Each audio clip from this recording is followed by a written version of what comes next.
Okay, we're ready.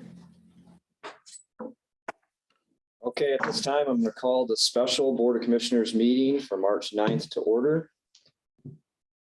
First thing on our agenda will be a prayer from Commissioner Wyatt and the pledge from Commissioner Ballard. Lord God, we thank you for the opportunity to come together for the special meeting. We ask that we would all consider the presentation with solemnity and concern for our fellow citizens, that we also pray for those who couldn't make it with us today, that may be sick or having problems, that you would be a blessing in their lives. Amen. I pledge allegiance to the flag of the United States of America and to the republic for which it stands, one nation, under God, indivisible, with liberty and justice for all. Thank you, gentlemen. Leslie, could you do roll call, please? Okay, District 1 Chairman John Black, Present.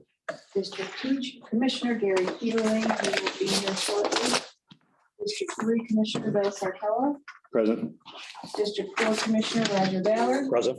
District 5 Commissioner Joel Wyatt. Present. Thank you. If there are no further additions, corrections, or deletions to the agenda, I would entertain a motion to adopt today's Move to agenda. adopt. Support. We have a motion from Commissioner Wyatt, support from Commissioner Ballard. Is there discussion? Hearing none, all in favor signal by saying aye. Aye. Opposed? Motion is carried.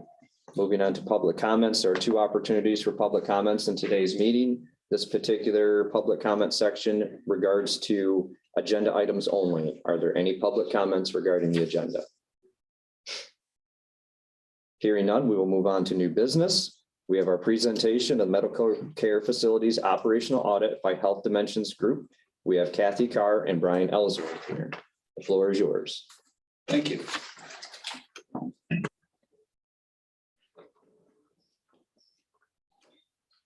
Good morning. My name is Brian Ellsworth. I'm Vice President for Public Policy and Payment Transformation at Health Dimensions Group. And I'm joined today by Kathy Carr, our Vice President for Consulting Services, right? And we're very pleased today to be presenting the reports on our efforts to date with this project. And we thank you very much for engaging Health Dimensions Group, and we look forward to a lively and vibrant discussion today. There's a lot of challenging issues before us all, and this will require a lot of discussion and careful thought, and we're ready to roll. So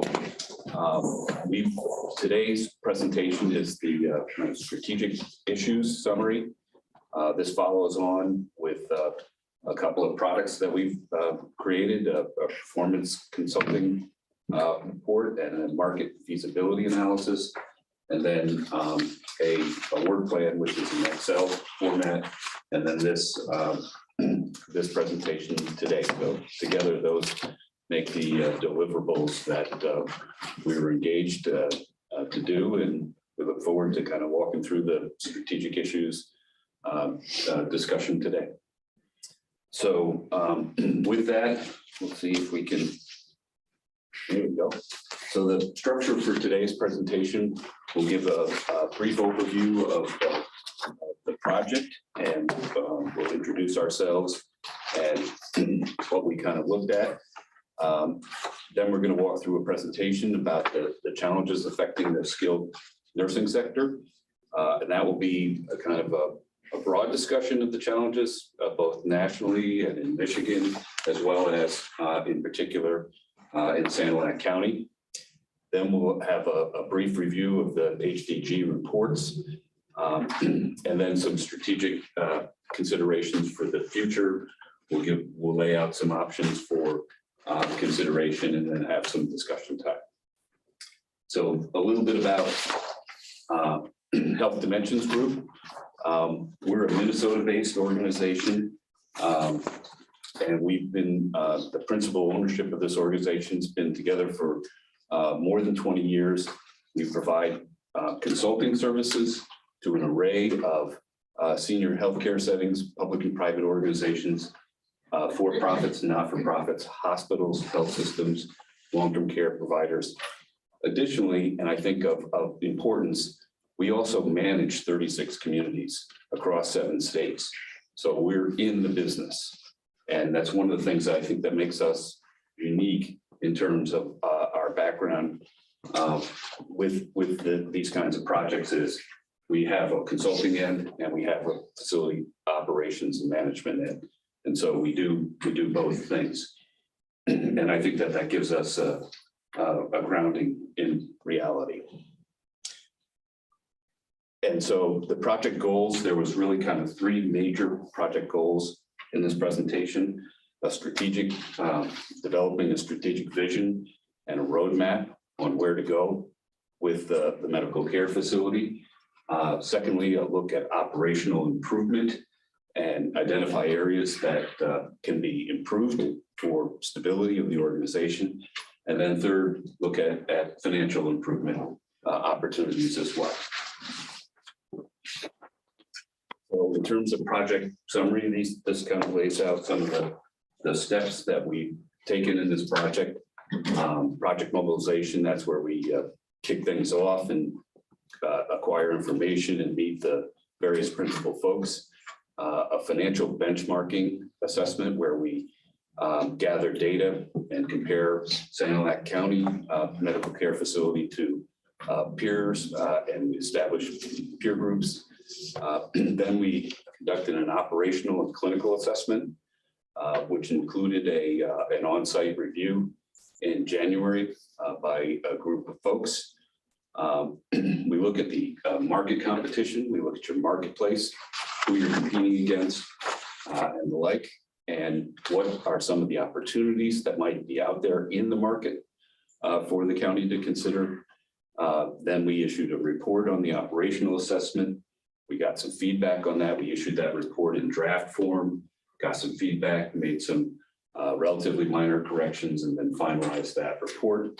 And then proceeded to the strategy development phase, which is what gets us to here today.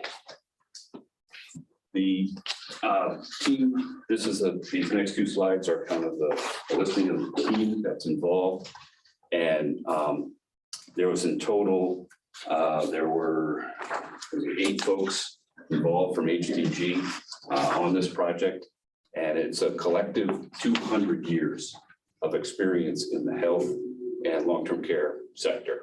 So this very experienced team we lay out here, myself, Kathy, Tom Stitt, our CPA, Colin Higgins, our analytics director, Susie Wood, expert in sales and marketing, Mike Riley, an expert in MDS and coding issues, Tammy Golakowski, who does revenue cycle management and business office type of activities, and then Matt Gee, another CPA. So it's a very experienced team with a lot of direct relevant experience in long-term care.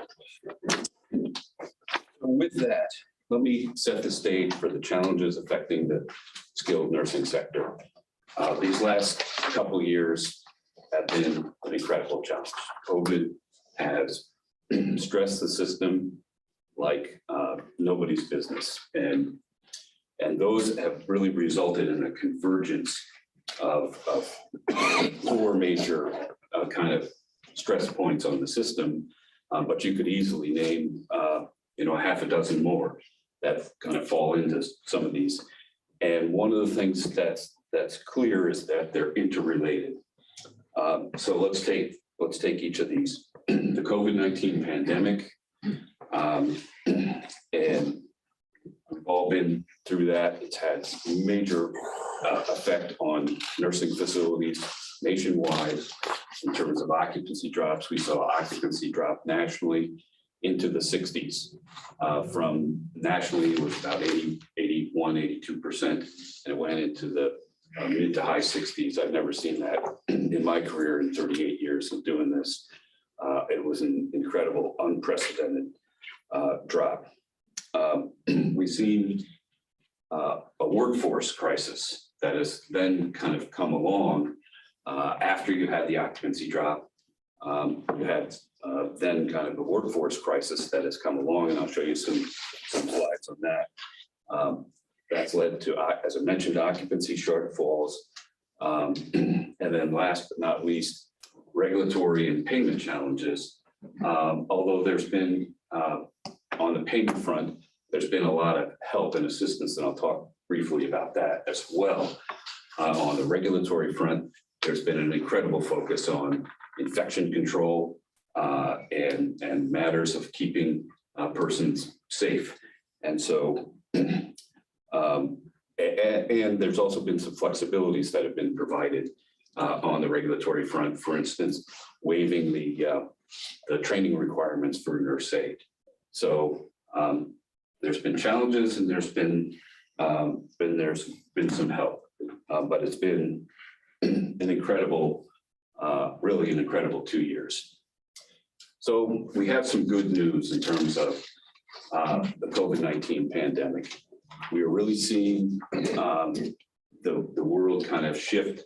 The phraseology that's been out there is kind of shifting from pandemic to endemic, meaning that this virus will move to something that will be managed on more of a routine basis, similar to, for instance, the way the flu operates now. When there's outbreaks, you do more things, and when there's less outbreaks, you do kind of a common and more routine set of things in terms of infection control and management and the like. And the good news is the vaccines, very effective at stopping hospitalizations and deaths. Immunity appears to be long lasting in terms of protecting from severe disease. The bad news is in these variants, they come along and they create these surges. And that raises the question of boosters and protecting the immunocompromised. For the folks that with healthy immune systems, it appears that even with these variants, there's been protection against severe illness and disease by and large. And then we have kind of the mystery of long haul COVID. So we're in a pivot point. We all hope that we're moving to a different spot with this pandemic that will be more of a routine management thing. The variant, the wild card, one of the wild cards is variants. Looking at the COVID cases in Sanilac County, this is some data from the New York Times. This is number of cases, and as of March 5th, for the week ending March 5th,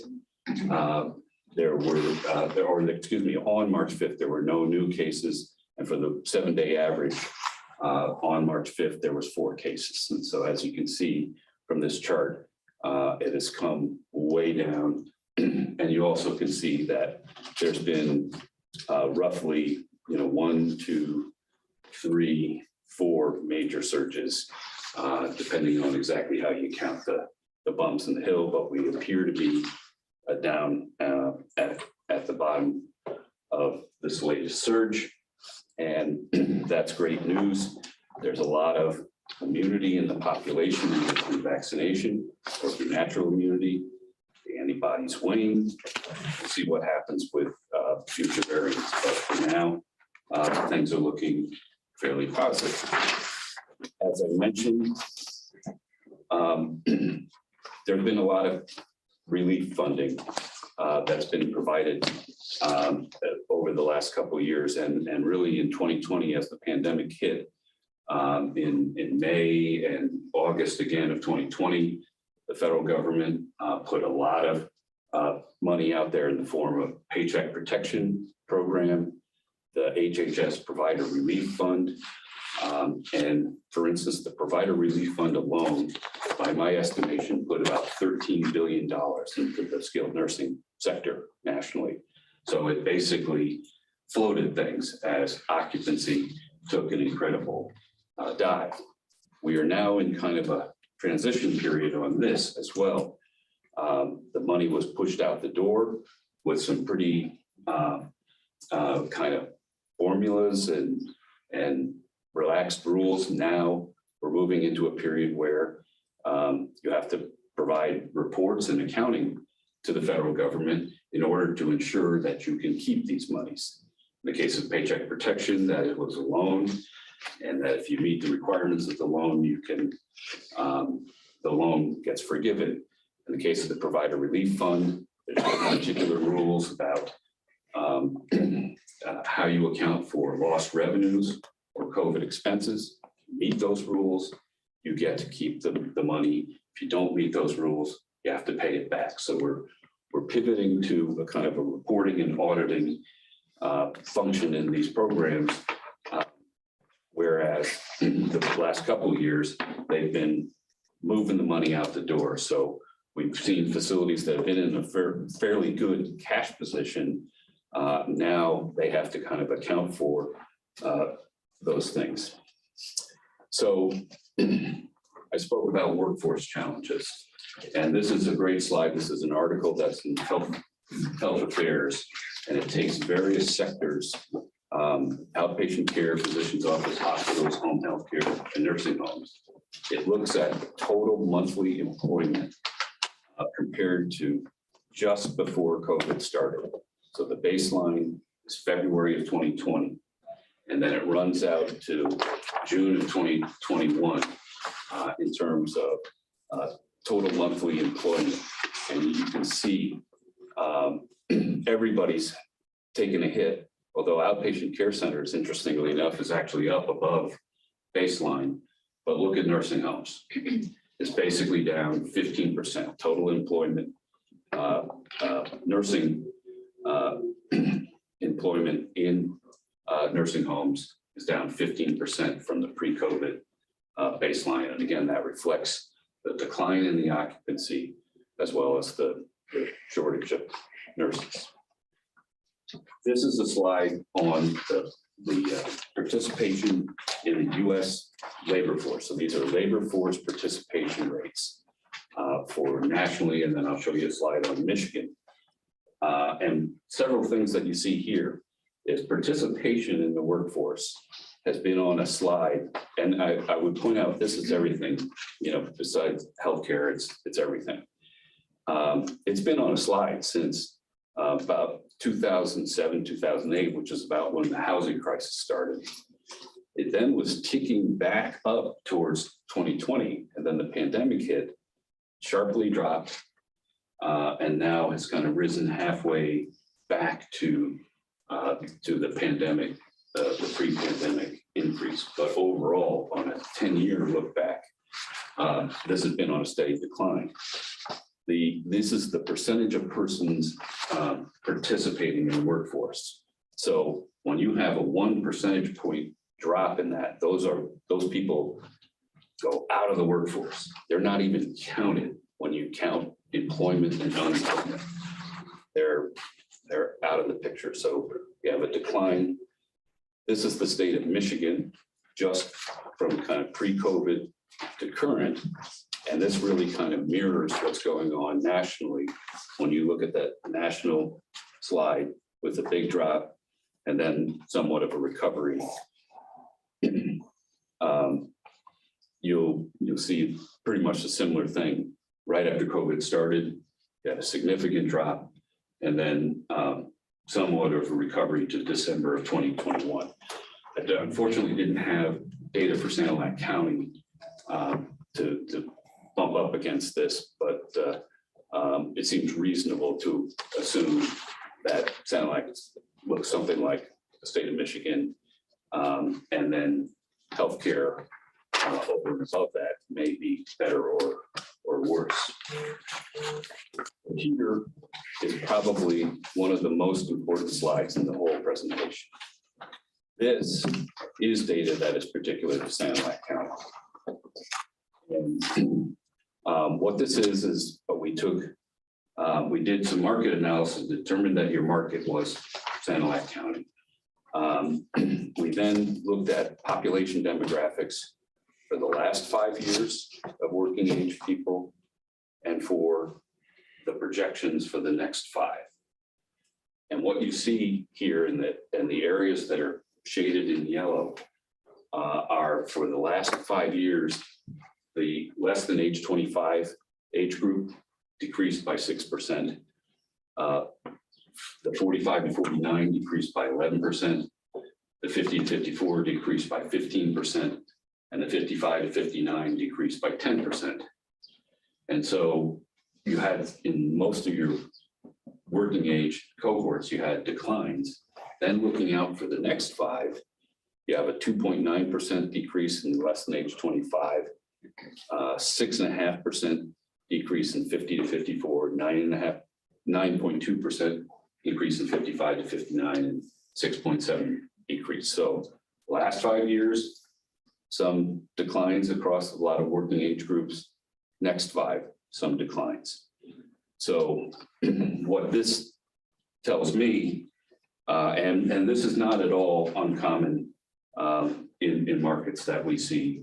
What we're basically seeing is the elderly population demographics are going up and the working age people are going down. Some markets are worse than others. And that then translates to, so-called caregiver ratio, where you look at the number of elderly in comparison to the caregivers.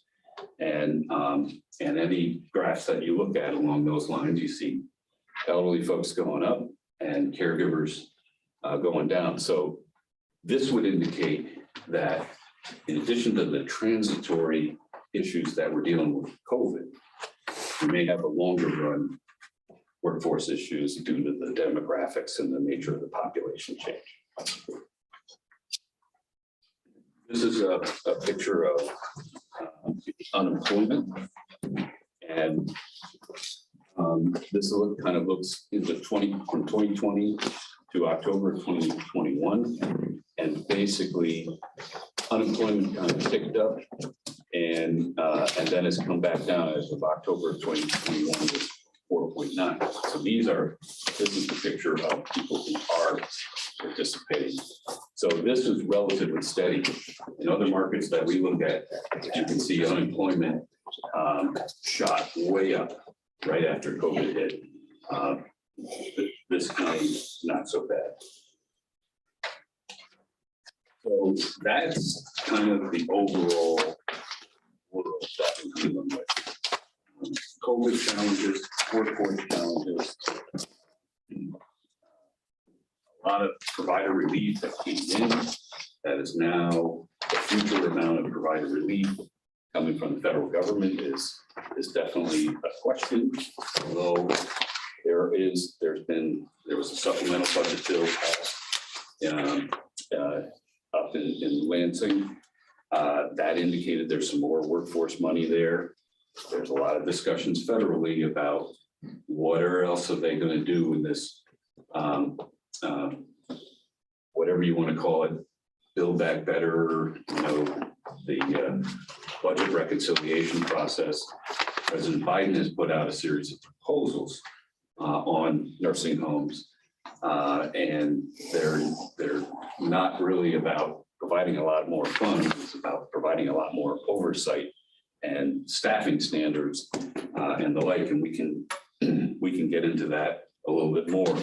So there is the possibility of more federal funding. There appears to be a possibility of more state funding. At the same time, it's clear that we're moving out of that very active environment. They were basically sending out cash as fast as they could in order to kind of keep things afloat. That gets us next to the market feasibility and demand analysis report. But let me stop there and see if there's any questions or comments on that first section.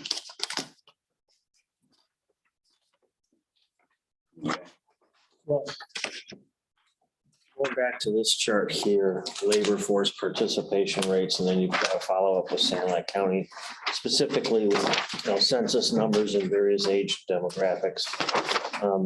This translates to not just this particular field of skilled nursing facilities, but across the board, correct? The Page 17. Page 17.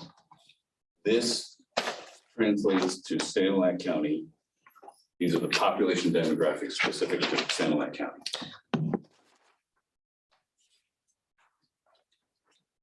And that's people that are currently in the workforce. Do you tease out factors of, disability and, No, these are, things- these are straight census population. numbers, okay. Yeah, census numbers. So Thanks. yeah, these haven't been tighter down into who's participating, who isn't, who's disabled, this or that.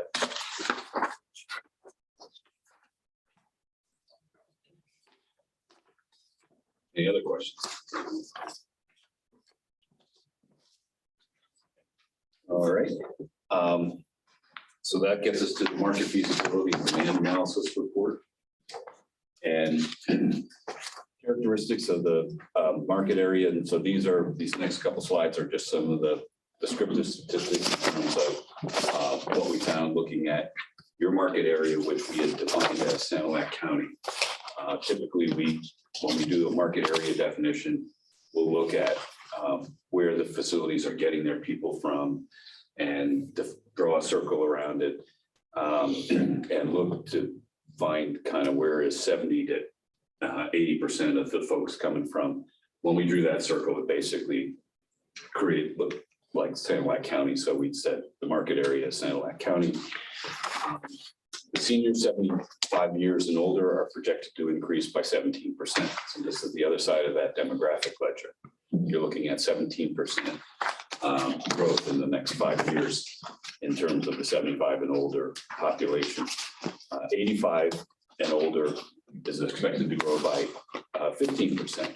We don't always see that in every market. For the next 5 years, markets 85 and older isn't growing as fast as the 75 and older. That's because the baby boom doesn't really hit the system till a few years later, basically closer to 2030. So Sanilac County has a kind of an older demographic than we typically see, given that the 85 and older is expected to grow by 15%. The target households, which is identified by a head of household 75 years of age and older, are growing by about 17%. And then the median household incomes are increasing by roughly 11% for the age cohort that is 75 years and older. And all of those figures are looking at the next 5 years. As seen in most markets, the one-person female households are the largest household type at 45%. Elderly homeownership percentage is 89% here. And that's a bit higher than the national average of 81%. The median housing value in the market areas is projected to increase 7% from 2022 to 2027. The median household net worth is projected to increase by 8.3% in the next 5 years. And as I noted, unemployment fell. So we did a market analysis, and we have a whole methodology that looks at use patterns. We define your market area, as I mentioned. And this first step in this process just takes a look at what's out there and inventories the market. And we identified that, for instance, there's 63 units of assisted living. There's 10 units of memory care assisted living. There's 223 units of skilled nursing facility. And you can see the various occupancies are basically all in the 60s and low 70s.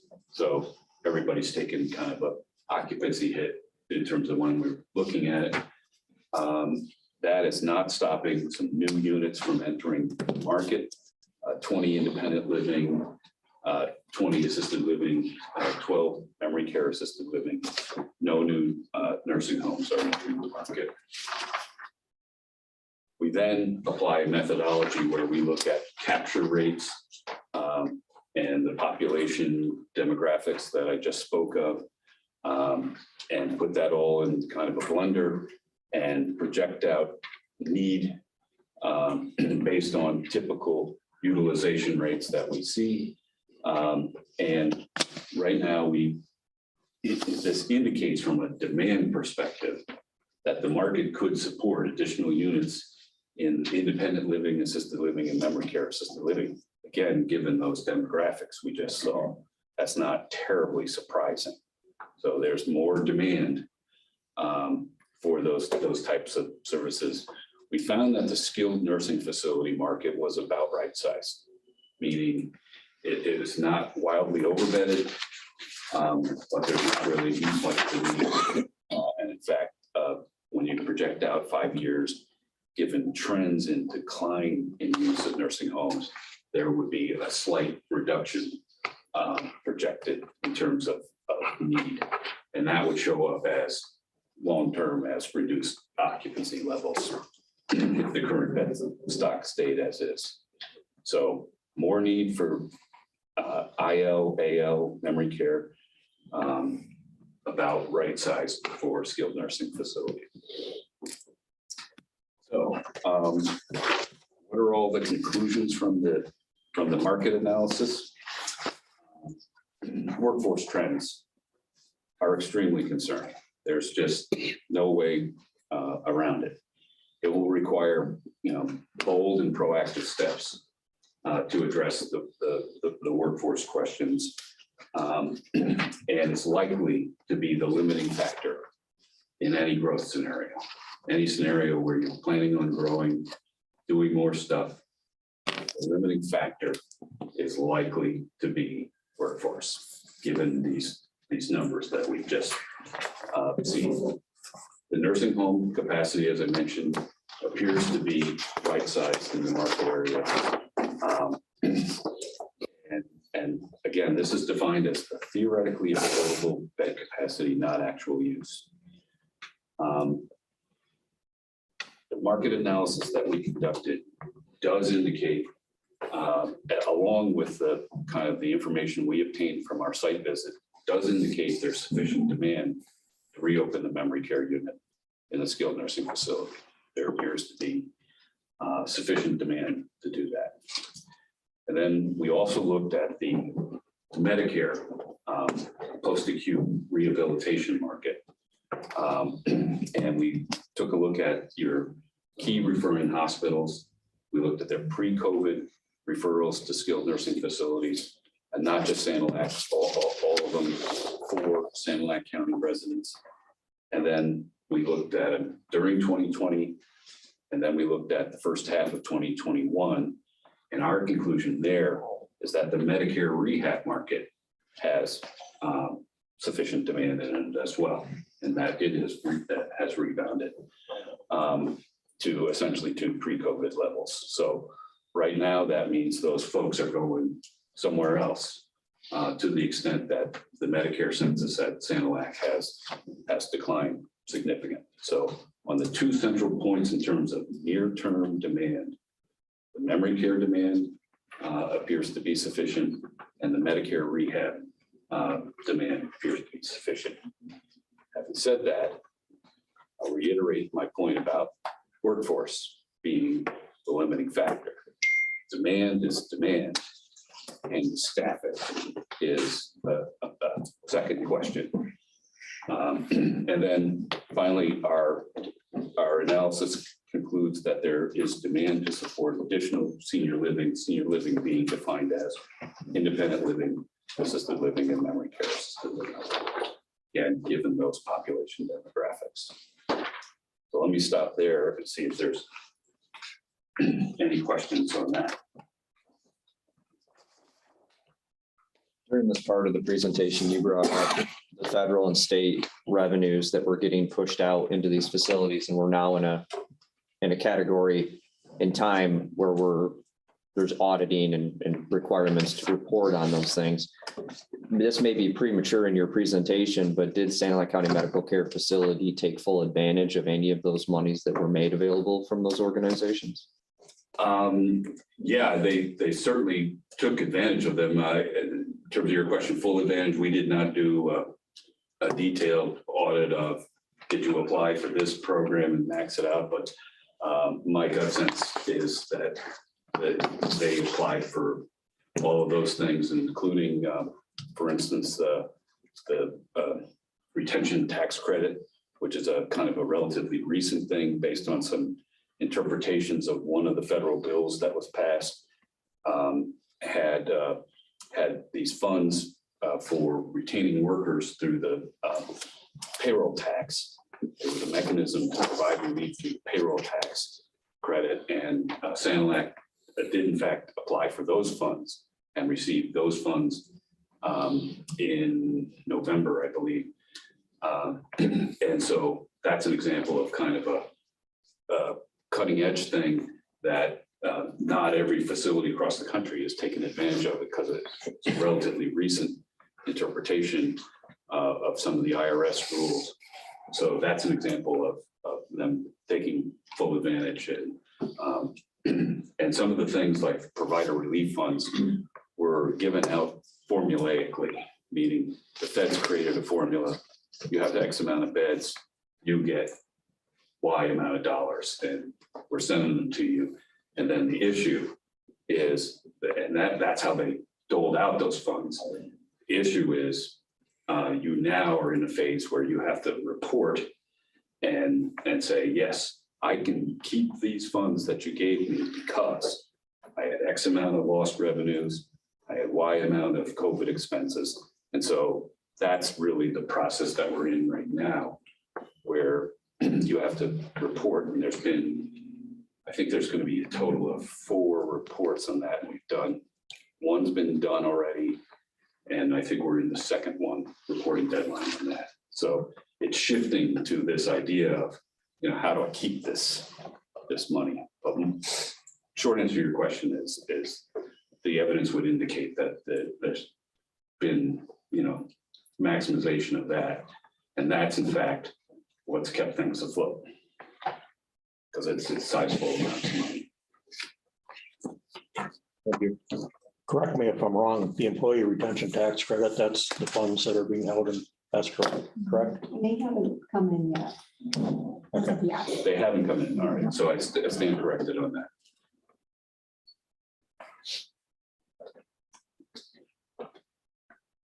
Any other questions? So that gets us to the performance review consulting services report.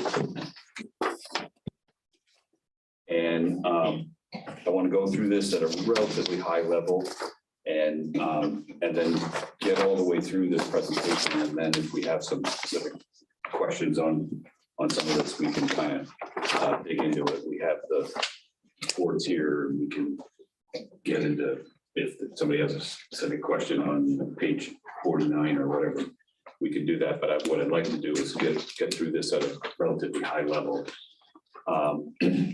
So the pandemic has resulted in material decrease in the average daily census. And we're really looking at a situation where roughly 40 beds of the facility's 104 beds are offline. And there's really been a deterioration in occupancy. The federal provider relief funds we were just speaking about has resulted in slightly positive operating margins because it's really kind of filled the hole. The fiscal year 2022 budget is projecting a significant net loss. The budget that we have, $1 million budget, we think that that's actually a little bit optimistic based on some of the revenue estimates in there. But either way, it's a material projected net loss. And really Sanilac, prior to COVID, had pretty good financial performance through the years. And then during COVID, because of the provider relief, the issues have been smoothed over. And here we are confronted now with a 7-figure budget deficit moving forward. Looked at in our benchmarking process, we compared Sanilac's financial performance, expense performance compared to both national benchmarks that we adjusted for wage differences to between national averages and Sanilac County.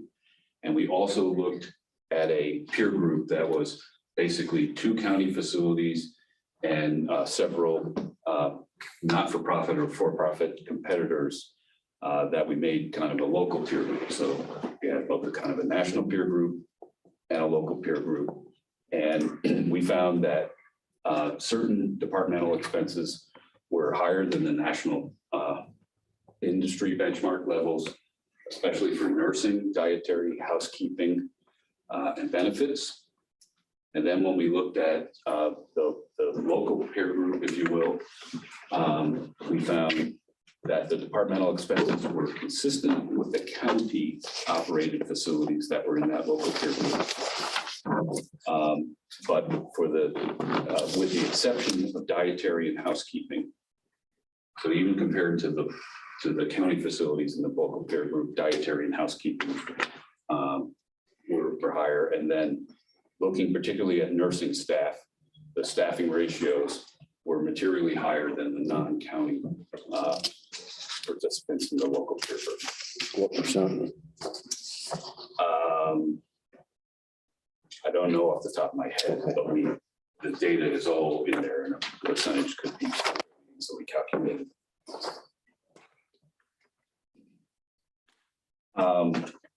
Then we made a series of recommendations that are in the report, and there's both a report and a work plan in terms of these areas. And I'm just going to, at this point, just kind of list the areas that the recommendations were made in: customer service, operations, clinical, HR systems and management activities, billing office, therapy department, MDS, Medicare payment, admissions, and sales and marketing. And the recommendations coming out of those are all cataloged in a work plan, and they are kind of ranked in terms of their impact, low or high, and they are enumerated in the report. So that brings us to kind of the end of the performance report. We talked about the market report, and let me stop there before we kind of get into the strategic discussion and see if there was any questions about what we just covered there. So through this last section of the presentation, you indicated that the Sanilac County Medical Care Facility's financial situation was reasonable prior to COVID. COVID happened. There was enough dollars to come in to cover the shortfall during COVID. But in the end, you identify a 7-figure deficit. So if we were in good financial shape before COVID, we received lots of financial funding during COVID, how exactly are we in a position to be in a 7-figure deficit today? And the short answer is your occupancy went from the pre-COVID occupancy was close to 90%, if I'm not mistaken, and it's running around 55%. And the pay mix within it has been a little bit less favorable. You had used to run an average daily census of close to 10 Medicare patients, which are the most lucrative kinds of patients in terms of margin. And that is right now, 2 or 3. And so less favorable pay mix, much lower occupancy, and then staffing and some expenses have not been adjusted to those occupancy realities. And primarily, when you shrink occupancy, you have fixed costs. Those fixed costs are going to rise as a percentage of total costs. And then if you don't dynamically adjust staffing as well, then you're just going to end up with higher staffing levels. Not uncommon. A lot of facilities during COVID kind of held on to staff. They didn't want to let people go. And that, in fact, is the intent of a lot of that relief, right? Paycheck protection program and the provider relief monies were intent, send a message to facilities, don't close up shop, don't shrink. If you don't have to, here's some funding to float the boat. And there's also a feeling like, okay, vaccines come, we're gonna be out of this thing, and then boom, the variants come, and you're right back in the thing. So there's a lot of reasons why you end up where you end up, but the short answer to your question is occupancy drop, less favorable pay mix, and higher expense levels than would be justified by the census, and higher effective fixed costs.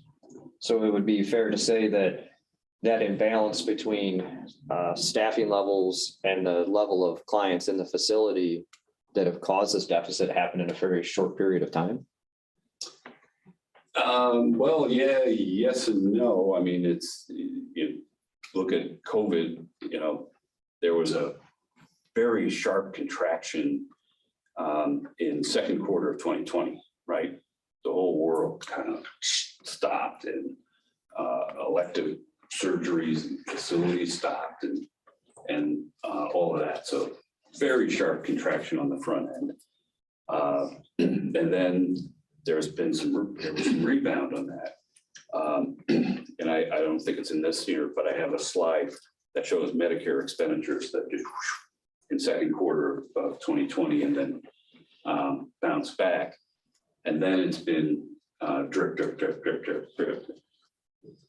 from there after kind of a rebound, if that makes any sense. And you guys had that COVID, this COVID wave here in spring of 21 that a lot of the rest of the country didn't have, but Michigan kind of had, and then obviously these waves again, and then that's had this impact on consumers' desire to go into institutional settings, and then it has an impact on staff. Staff get COVID and they're out, then people are out, and you can't staff the units, and you can't take admissions, and, the whole thing goes in a blender. But it's been over a 2-year period, and the question now is moving forward, and that's really where this slide is kind of key to strategic thinking. Are we able to confidently move forward with a feeling like we're going to be able to manage this thing as more of a routine thing, like the flu, and less like a pandemic that screeches everything to a halt. So, as Commissioner Lott just asked, and you answered the question, but before pandemic, it was at 90%. Pandemic hit around 50%. We talked about some of these, most of all, the costs stayed the same. But as far as employees, that stayed the same too. Was there any, in that time frame, was there any loss of employees that brought that down? Or maybe that's not a relevant question to ask. Yeah, and I don't know if it's fair to characterize that it all stayed the same. I don't know if you dug that deep, Yeah, I think it's maybe more accurate to say things weren't recalibrated to precisely to these lower levels, for basically because the relief, some of the relief, like the Paycheck Protection Program, is predicated on keeping people. That's how that program worked. You wouldn't get to keep the money if you didn't keep the people. But also from a management perspective, not wanting to, immediately kind of downsize and shrink to this reality, on the assumption that there is possibility to expand back again. And so we're really at kind of a pivot point where there's, I think, a fundamental question on the table, and that's really kind of gets us into the strategic discussion will be, where do we go from here if we're going to decide that we're at kind of a shrunken capacity and that's going to be more of a permanent thing, then we got to adjust to that reality. Or are we going to try to grow back again? And if so, how are we going to staff it? Steps to do it. I have two questions. As was mentioned, the 7-figure deficit, you've got comparison with other county-owned facilities, also profit facilities. Was that comparative during that period of time? And secondly, you mentioned about the market that was out there before, the market that was out there during COVID, the market that is projected to be in the future. So we're talking about individuals wanting those services, and you've identified that those services are going to increase. During that period of time, like you just mentioned, Sanilac County or Michigan had this hit, the spike that the rest of the nation didn't necessarily have. How does that contribute to underutilization of existing beds, underutilization of existing staffing? Was there a decrease in the desire for individuals to want to utilize those services? Because I don't recall there being either a state or federal requirements during that period of time that said you can't use those services or facilities during this period of time. So how would that have affected our situation? Couple ways. Consumer behavior being a big one. And in terms of if I'm going to get a knee replacement, and I'm getting around right now and it's not ideal and I need to get my knee replaced, but do I need to go to the hospital and get that done right then? Probably not. And so we saw elective surgeries get paused or postponed.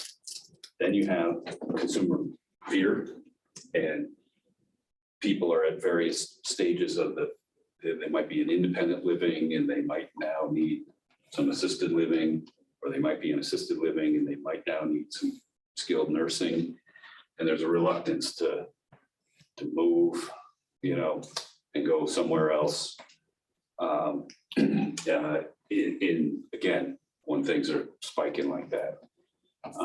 And then I think a third thing is staff getting it, calling in, and all of a sudden you've got nobody to staff the midnight shift because they're all out, sick. And so you get a staffing effect. So consumer behavior, staffing, and this phenomenon happened all over the country, and where you can see contraction, then rebound, but the markets are also different in terms of some markets have kind of completely rebounded, and other markets have stayed contracted. Well, you're using this graph to reflect the actual cases rising and lowering as we went through this period of time. Did that correlate directly to the desire for individuals to stay home and not get that elective surgery? I know we had a lot of facilities just shutting down saying, well, we're not doing it. Was it market driven? Or was there another element that caused those services to no longer be offered? Was there a clamor of individuals that were saying, I'd like to get this done, but I can't find a place to get it done at? I think it's all of the above, but I'd say it's mostly market driven. And it would make a really interesting study for somebody to really go through it. It wasn't that long ago. I mean, the news came out where you had hospitals shutting down elective surgery wings, bing, bang, boom. There's no way they had an opportunity or a time frame in which to respond to a market shift.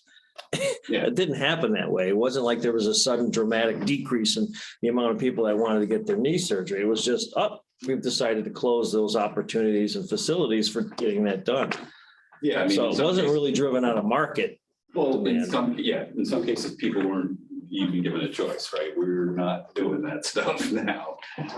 In other cases, there was a choice and people elected not to do that kind of thing. those short-term rehabilitation figures that I think was what we're talking about, because we wouldn't be talking about if it wasn't just short-term. You're in, you're getting some skilled care, you're out. Do those comprise the majority of the amount of what do I say, census numbers for having the facility filled with people? Is that mostly the short-term? I think it's that and the memory care, No. because the facility closed the memory care unit. And it's just could take less admissions. And they took the memory care folks and put them over in another unit. And that was taken off a line. And that gets us into a whole another complication, which we can talk about, which is the Medicaid cost of living rules penalize a facility if they go below 85% occupancy. So those rules create an incentive To shut down wings? to shut down wings. That rule was temporarily suspended for the last couple of years. It starts back in January 1. Well, if that rule was temporarily suspended, what was the purpose of shutting down wings then if it was no longer applicable? If you couldn't staff them.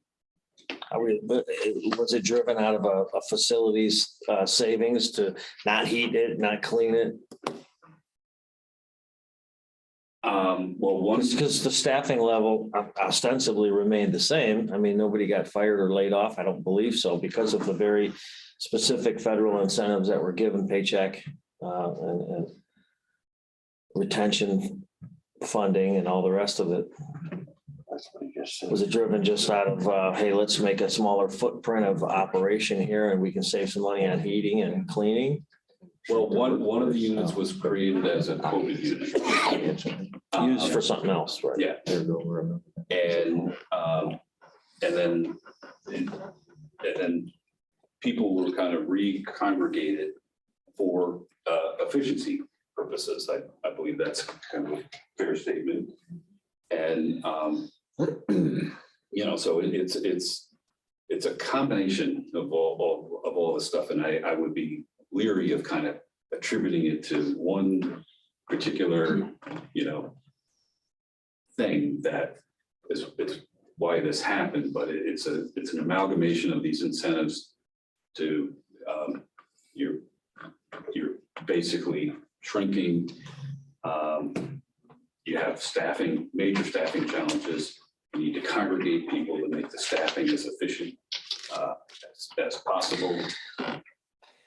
It just brings to mind, if we all remember the reports we got from the news over the last couple of years about how various medical facilities are overrun with COVID patients, and not taking into consideration that a large part of, well, maybe not large, but a considerable amount of actual facilities footprint was decommissioned or taken out of service, so that overall percentage of how full they are was based on the fact that, well, we took we took 2 wings off. We don't count that anymore. So now we're at 95% capacity.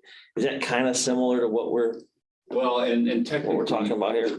The facility is technically at 104 license capacity.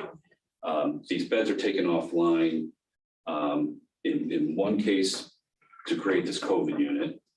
You have more flexibility on that. In the other case, they're taken offline, so-called unavailable bed plan. There you have a little bit less flexibility. Once you take them offline, they're to be offline for 6 months. If you put somebody in, they go back online as of the original date that you started.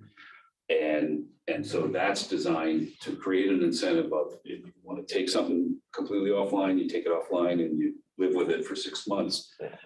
That's all done for this Medicaid rate calculation. We're past that 6-month period though now, where they can be reintegrated and opened up, and No, we're in the middle of we're in the middle of that. We're in the middle of that one. That one will end July 1. And then the COVID unit, that can be put back online with state approval. I guess I'm not wrapping my mind around one thing. It wasn't necessary, is what you're saying, because the rules were suspended for 2 years about decommissioning facilities, beds, pulling. The rule that you just described where you got to have them out of service for 6 months, that actually was not in place during this period of time. I thought that's kind of what you said. Yeah, I mean, I guess I would wonder, were people not aware of that? Was that not widely known and they went about shutting down wings because they thought they had to? yeah, let me be precise on that and reserve judgment on that one particular question of when exactly people had to take beds off the line from those requirements. What I know was suspended was the Medicaid cost report reconciliation process, where historically they look at your cost report from 2 years ago, they reconcile, compare it to cost limits, and then that sets your rate moving forward. That process was suspended for the last 2 years because the state could see that occupancy was going all over the place and that people's costs were going up, down, and sideways, and it created an enormous amount of instability. So the state said, we're going to take your 2019 rates, we're going to trend them up by a factor, and then we're going to trend them up again into 2021. And then they said for 2022, we're going back to the previous method. So that's what was suspended. Exactly when this 85% business was suspended, I want to check and make sure of my facts on that before I say something.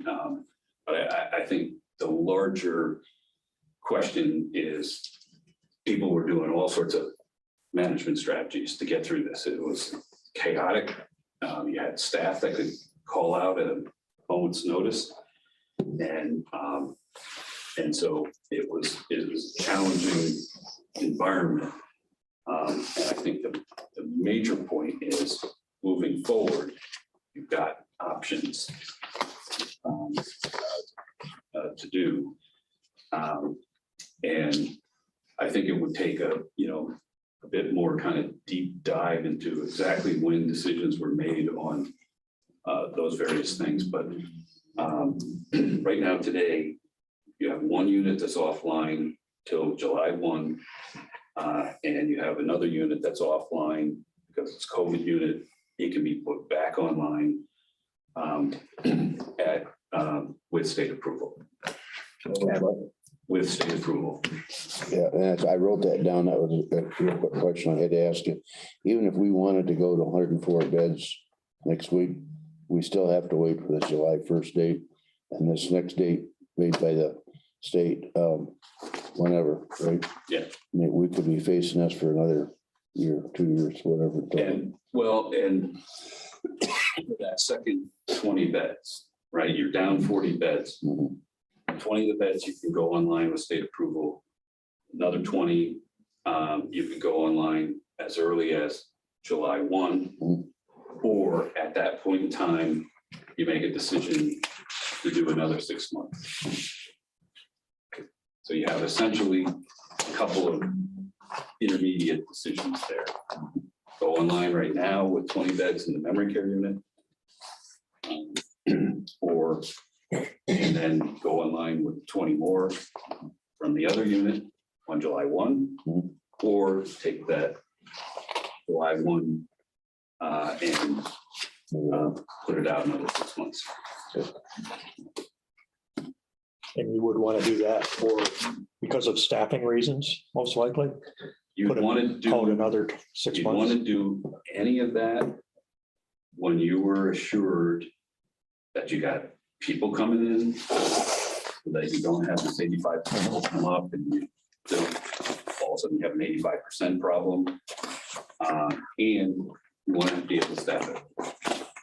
And staffing is probably the biggest. So that's tough. That's the chicken and egg, right? We hire staffing, give them people, have staffing in the winter. 100%.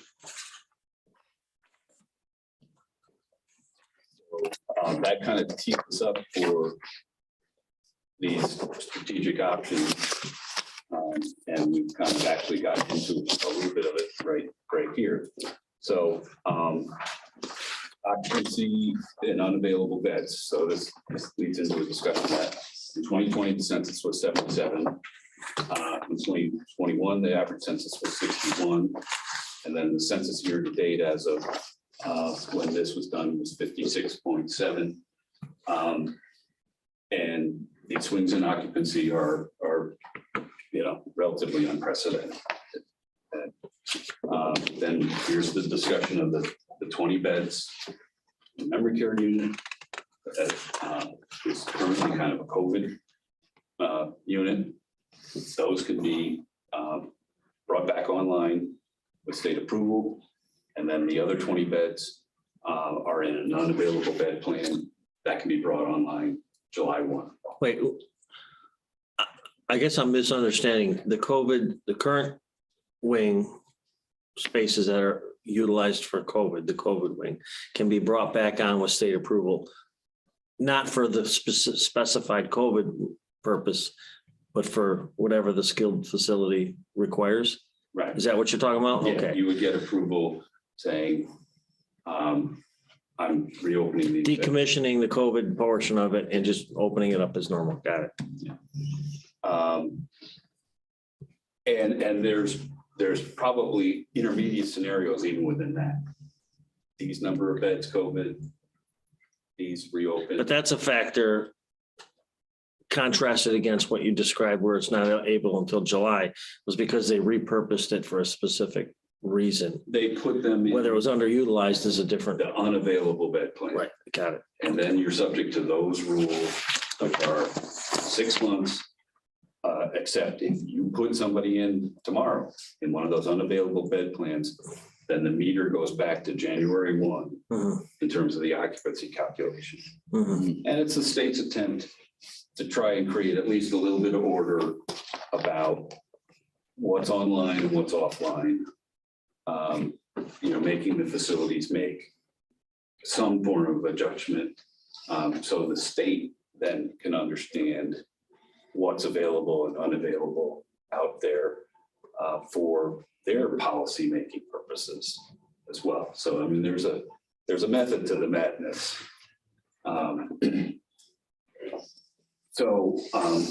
These changes were made through COVID and the 85% rule. And then the unavailable bed plan can be reevaluated. So this gets us into this discussion of the cost-based reimbursement. And there's a couple of key points here. County medical care facilities receive favorable treatment under cost-based payment in Michigan. And just to give you by way of background, I started in this space in 1983 in New York. My first job was, hey, we have this thing called case mix reimbursement coming. We need you to figure it out. New York was in the midst of making a transition from cost-based reimbursement to an acuity adjusted, what's called prospective payment system.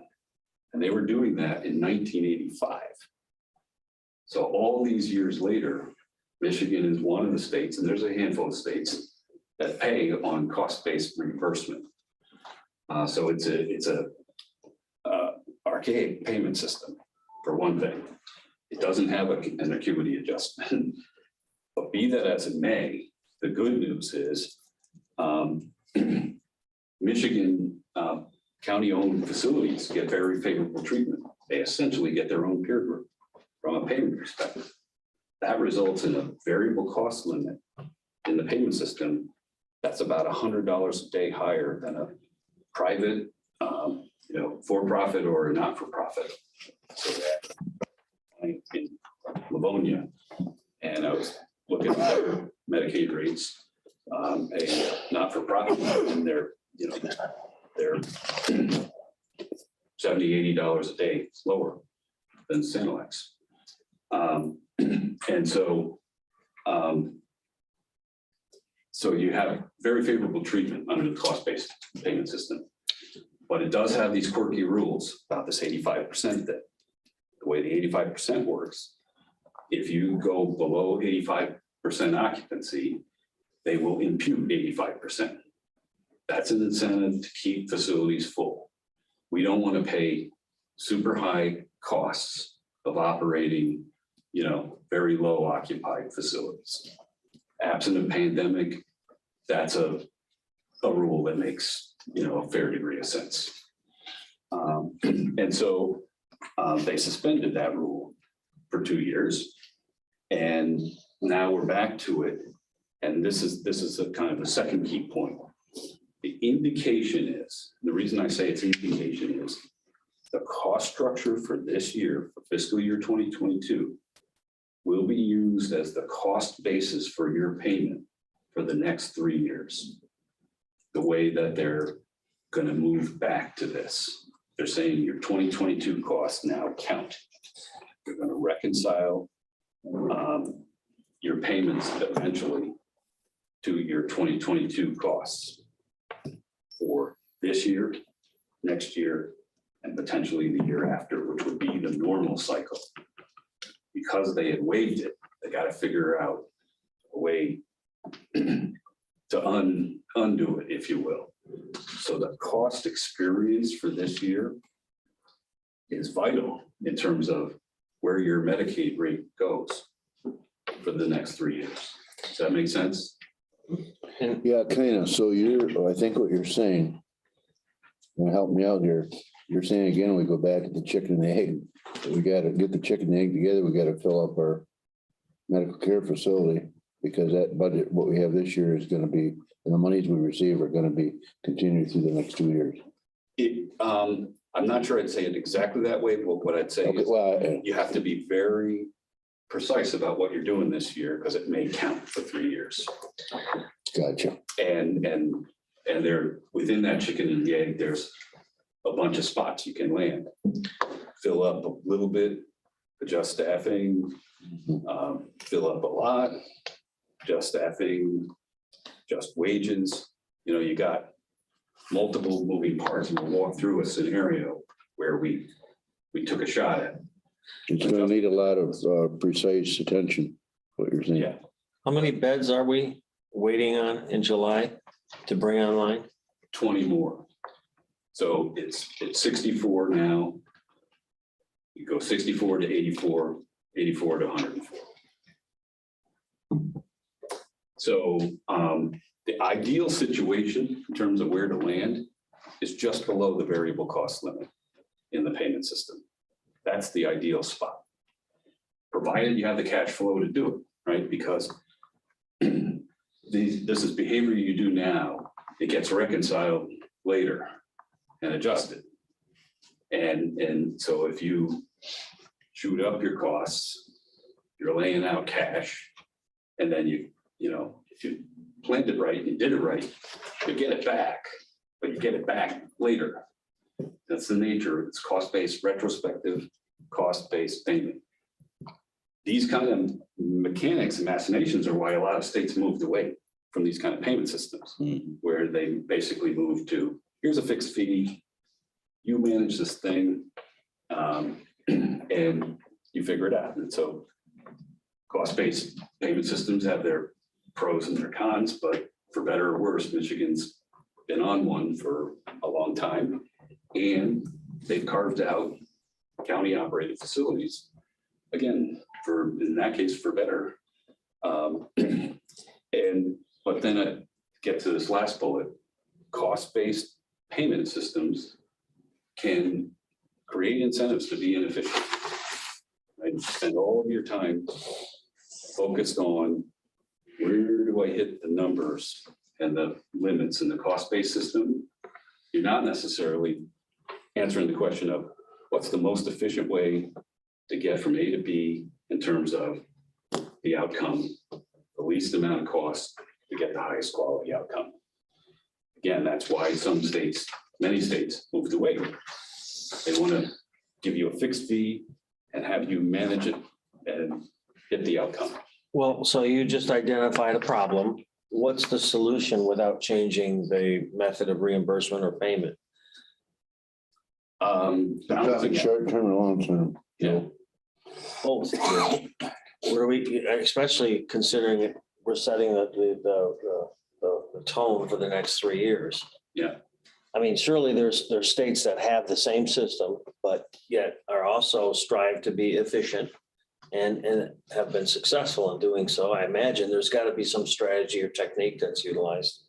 Yeah, and I'd say absent a pandemic, the cost-based system, has worked reasonably well for Michigan, which is probably one of the big reasons That don't sound very good. why they didn't get rid of it, right? You get rid of things when there's a problem that ultimately, is unmanageable. And the pandemic, just created all this occupancy swing, which then takes the underlying assumptions of a cost-based system and makes it really difficult. So they essentially, more or less what they did for 2 years is they converted to a prospective system. We're going to give you your historical rate, we're trending it forward by inflation factor, and we're calling it a day. And so they more or less did that for 2 years. And then at some point, will they look at the system and change it? Maybe. But in the meantime, the good news is counties get a pretty good deal under the system. And, you get your own cost limit compared to your colleagues, and essentially the cost limit is the 80th percentile of county operated facilities. So with that as a backdrop, a couple other wrinkles. There's a thing called the Quality Assurance System Supplement, which is a whole, basically these two mechanisms are methods for the state of Michigan to leverage additional federal money from the federal government. Provider tax. Basically, they assess a tax on facilities that allows the state to basically have some funds, which they then match through the federal government, and it more or less generates federal match under the Medicaid program, and then they return those funds through these two vehicles, the Quality Assurance Supplement and the Quality Measure Initiative. These are very common across the country, and these have been more or less permitted since the early 90s. And the feds at points have drawn some lines around it because there were some states that were getting very aggressive. State of Alabama was financing its whole state share of its Medicaid program through these kinds of mechanisms. And the feds said, this is supposed to be a state and local partnership. And so they eventually put some constraints around it. But the bottom line is these are vehicles to generate federal money, which is a good thing, and then return a portion of that back to the providers, and to return a portion into the state's general fund. So there's two programs, the Quality Assurance Supplement and the Quality Measure Initiative. And the Quality Assurance Supplement is actually a pretty straightforward calculation. There's a fee that's set, you're taxed a certain amount based on your non-Medicare days, and then you get a payout based on essentially $48 a day times your Medicaid days. So here's the rub on that. Your Medicaid days go down because your occupancy is going down, then you face the prospect of the state estimates. We think your Medicaid days for this next year are going to be 18,000. They turn out to be 15,000. You have to write a check for 3,000 days times $48 back to the state. So there's an implication of being smaller in terms of the payout on this. And then secondly, on the Quality Measure Initiative, that's a little bit different. The state looks at the star rating program, There's a 5-star system. It's got some domains to it, one of which is called the quality measures domain. And they look at your score and they basically give you a formula based on how many stars you have in the quality measures score. So here, what they're trying to do is incentivize some quality improvement. They're trying to give you the money back that they taxed you, but they're also trying to get you to jump through a hoop. So the lower your quality measure stars go, the less payback you get on this one. And for Sanilac, the facility had been rated 4 stars out of 5. And then they just went down to 2 stars. So this is done quarterly. So if they stay at 2 stars for the next 3 quarters, then there'll be some payback on this initiative too. So these are 2 additional complicating things or whatever, one of which is directly related to volume and one's related to quality. Does that make sense? So, Brian, Yep. before we move any further forward, we're about an hour and a half into this presentation. I think we should call a recess and give everybody just a quick break. that's perfect, and that's perfect time again. So it is 10:27. We will reconvene at 10:37. Gives everybody 10 minutes to use the restroom, whatever you need.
Like this softball locker room. Okay, it's 10:37. We'll reconvene the meeting. Brian, go ahead. Thank you. What I'd like to do in this last section here is walk through some strategic options and I'd like to start off this with a quote from Yogi Berra, who had a lot of great quotes. I'm not a Yankee fan, by the way, but I thought Yogi Berra was awesome. And one of his sayings was, when you get to the fork in the road, take it. And we're going to try to do something a little bit more thoughtful here, give you a couple of forks in the road and give you an idea of what some of the options are. And so what we did here is we kind of laid out what we thought were three kind of large, high-level strategic options. Status quo, which would be continue to operate at 64 beds and kind of calibrate operations to operate at that kind of a level. Secondly, return to full capacity as soon as feasible and proactively address workforce shortage. So we see those two questions as inextricably intertwined, which is why I framed that option that way. But Brian, we don't know what that date is. We know one date is July 1st, right? We don't know the second date because that's up to the state. Going back to. Well, it's up to, facility to initiate it and then the state to approve it. There's more flexibility. Okay. And then option 3 would be to leave the nursing home business or explore partnership options. So we're trying to be complete and comprehensive in terms of the options here. So option 1, status quo, operate at 64 beds. What's the pro of it? It's easier to operate smaller environment.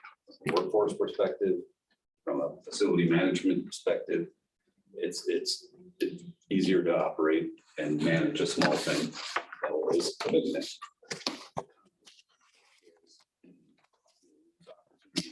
We have some evidence that there's a market for that growth. The operating margins will be very tight or negative because when you're smaller, you have X amount of fixed costs, you got less elbow room. It involves paybacks of a portion of the quality assurance supplement and so forth. So this would necessitate at least $1 million in annualized cost cut. But that's actually more likely more. We think the actual operating deficit is more like 1.4 because some of the revenue estimates appear to be a bit optimistic. And then the benchmarking analysis and the performance review consulting report and the work plan have some starting points for where you would do that kind of cost cut. Then in terms of the wages, you would we would recommend that you do a wage scale review, and you may have to consider additional wage increases and new compensation strategies, and we'll talk a little bit more about that in the second scenario. And then you'd have to implement strong budgetary controls. You have to be very budget disciplined in a smaller model. Try to bring that in with a break even. Second option, return to full capacity and proactively address workforce shortage. So here, open the memory care unit as soon as possible and replace the memory care patients that are currently on other units. And my understanding is there's about a dozen folks that are memory care folks that are in the rest of the facility that would be moved over, replace those dozen where they are, and then take new admissions of memory care till that unit is filled up. Quite frankly, it wouldn't probably fill to 20. You'd want to, have 18 or so, just in terms of kind of management ability. Periodically conduct wage scale analysis and the emphasis on the word periodically there. It's a very dynamic labor environment. And we're seeing the old days of doing an annual compensation review or a biannual one are gone, out the door. You maybe have to look at stuff quarterly in this market and figure out what your competition is doing, where the market is, but also look at changes in compensation strategy. And I kind of wrote down, this is a survey of, there was 2,000 industry professionals by a firm called OnShift. And they listed, of these 2,000 people, kind of listed their priorities. 83% of them said employee engagement and retention. 82% said wage increases. 65% of them said increased staffing levels. 51% improved communication with staff. So that's an example of something that doesn't cost you money. It's a culture change. 48% more frequent recognition of staff. 64% bonus pay for working difficult shifts, so shift differentials. 56% sign-on bonus or retention bonus. 49% rewards and recognition program. So, staff member of the month, that kind of thing. 44% tuition assistance. 41% complimentary meals. 37% more flexible schedules. So an ability to float around and schedule flexibly. So it's a variety of things that cost money and don't necessarily cost money. Where's that from? This is from, this was actually mentioned in a trade publication called Ignites. And this was a survey by a firm called OnShift, which is in the kind of the labor supply business. When was it done? It's good information. I'm just wondering. It's 2,000 people from all over the nation. They have a nationwide clientele. When was it done? This was reported in December. This is recent. So it includes pandemic era Yeah. data? Oh, yeah, that's why it was done. Okay. Could we get a copy of that or not? Yeah, I can, it was published right in the most recent issue of Ignites, and so happy to share that. And there's a lot of emerging thinking about what to do, in terms of things that cost money and don't cost money, in terms of retention and. This is an incredibly relevant set of data, and I'm just wondering how, from what you perused, right? You just grabbed it and now you're reading it to us. Was there any sense that this has changed dramatically from the previous, say, 5 Oh, yeah. years or so? Does it give a definition of the areas that are now considered more important? That article didn't, but, I could just say from my experience, there's been, through the years, there's been a lot of focus on culture change, but I would say that is coming to the forefront under the pandemic of recognizing, and especially when it's combined with significant wage increases. And I'll tell you a story here it was a rural facility in upstate New York, up in the Adirondacks, which is, believe it or not, there's parts of New York that are more rural than this. Yeah, and it's beautiful there. They were 25 nurse aides now. And they decided to give a 65% increase. The aides were at $13 an hour.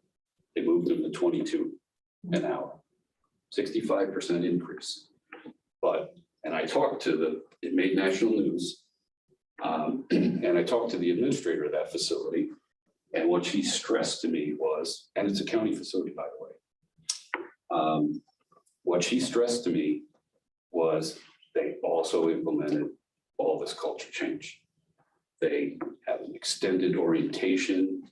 They don't let people out onto the unit until they're thoroughly oriented in the facility.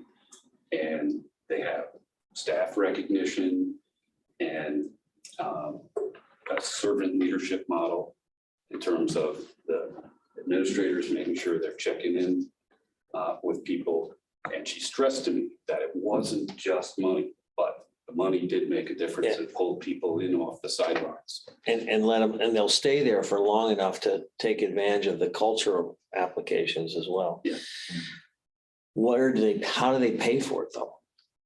And that's a substantial increase if they're running right at the brink. How do they pay for that? Yeah, it's interesting. And that whole story isn't yet told, but they were down. It is a hospital, county operated hospital and a county operated skilled nursing facility. And the skilled nursing facility was turning away referrals. Very similar story. They couldn't take them and turning away, lucrative Medicare patients. And so, but the county, the CEO of the hospital basically looked at it as an existential decision. They were going to either have to shut units all the way down, or they were going to have to get 25 nurse aides, and they were going to have to figure out how to do it. And this is how they're going to do it. And they were expecting their occupancy to go from, it was in the 60s, and they're expecting it to go into the 80s. And but that story is yet to be told. If it gets to the 80s, it'll pay for itself. That's number 3. So number 3 says, or not number 3, rather number 2, where we're at, whereas you go to full occupancy. Does that generate the kind of revenue that facilitates those kind of changes? Well, so we'll do. Moving on. We'll do them up. And then the other part of this would be consider opening the unavailable beds as soon as possible after July 1. So either July 1 or January 1, because it's kind of a binary decision. And then have a detailed game plan to ensure adequate staffing, which may include these out-of-the-box ideas in terms of acquiring additional staff and retaining them. Different compensation strategies, culture change. I know of a provider in Michigan that was bringing in nurses from Mexico and then putting them up in this unused assisted living that had a big occupancy drop. And that provider went from $18 an hour on nurse aides to 23 because the state was in basically telling them you're not staffed appropriately. So game plan on staffing and a sales plan. Once you get up to the 104, you have to have an aggressive sales plan. Reaching out to everybody. This to folks. We need to look at the detailed analysis to look at the effect on the Medicaid rates, right? Because that affects payment for the next 3 years. So you got to figure out your landing spot on costs per day in comparison to the limit. So we would recommend a 5-year financial pro forma and cash flow analysis. And what we've got in here is kind of a high level analysis. And then ensure that the 85% test is met. Seek outside support to accurately model the effect of all this. And to monitor implementation.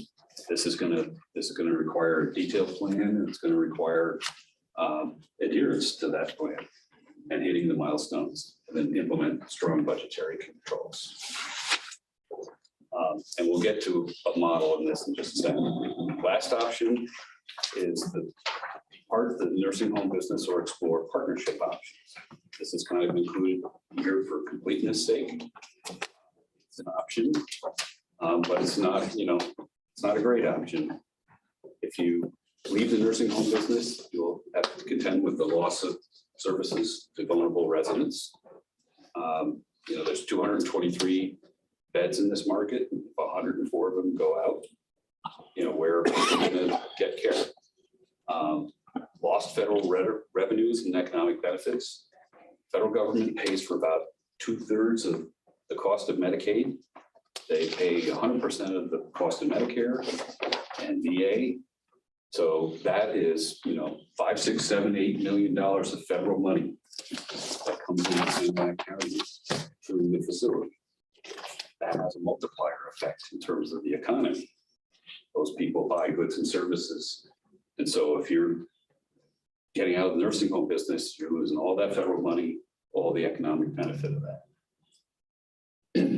Lastly, a sale to the private entity, and that would potentially stay in the nursing home business. If they're not a county operated facility, they don't get the $100 a day better cost limit under Medicaid. And so then the sales price of it is less attractive to them.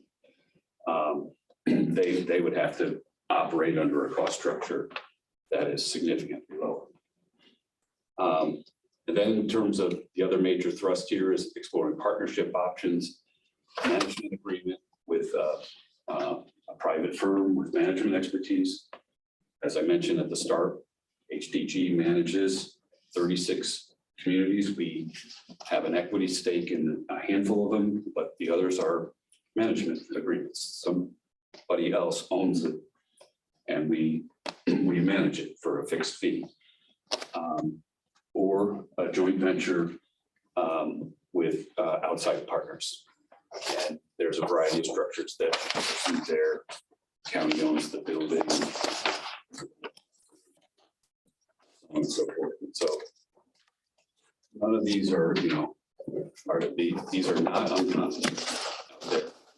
And you might have heard President Biden in the State of the Union make a reference to private equity ownership of nursing homes and portraying that as a problem and a concern. So there may well be increased scrutiny on those kinds of options, where some of the ownership structures can get pretty opaque, where one group, owns the building, another group is managing it, and then there's relationships between the two, and so on and so forth. So it's not for the faint of heart, but it's all doable. So those are the three options. And then what we did is a kind of a model, and I would call this a high-level model, where we did a financial simulation, primarily concentrating on the first two scenarios. We call it cost cutting, and then full capacity, just going to 104 beds, and then kind of an intermediate scenario, which is opening the memory care unit. This model is all this fiscal year. So, and again, the reason we kind of restricted, normally we would do multi-year pro forma, and you'd show the current year and then an out year. We really wanted to focus on this year because of those implications on the cost report and for Medicaid. And this has a variety of assumptions in these. I would call these well-informed arbitrary assumptions. So what I would do to really fully populate this model is have a detailed game plan, do this, then do that, and do a third thing. Short of that, this, I think, serves the purpose of kind of showing you what the art of the possible is. And so we made a variety of assumptions. Census change from the base, CNA, nurse aide hours per patient day, LPN hours per patient day, LPN, CNA shift differential increase. So we put some money into shift differentials. Again, there's a whole bunch of things you could do. We just made that one assumption as an example. We then tested if you meet the occupancy, the 85% occupancy test.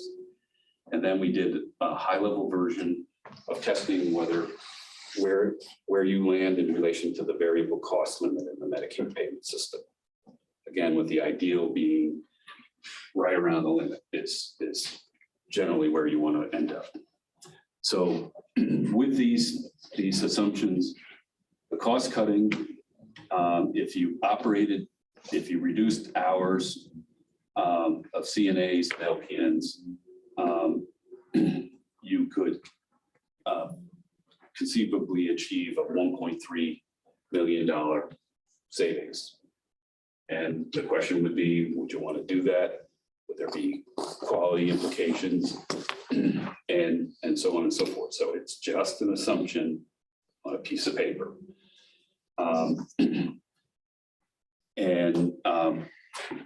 Same wage scale, it would meet the 85% occupancy test. We made some assumptions about, in this case,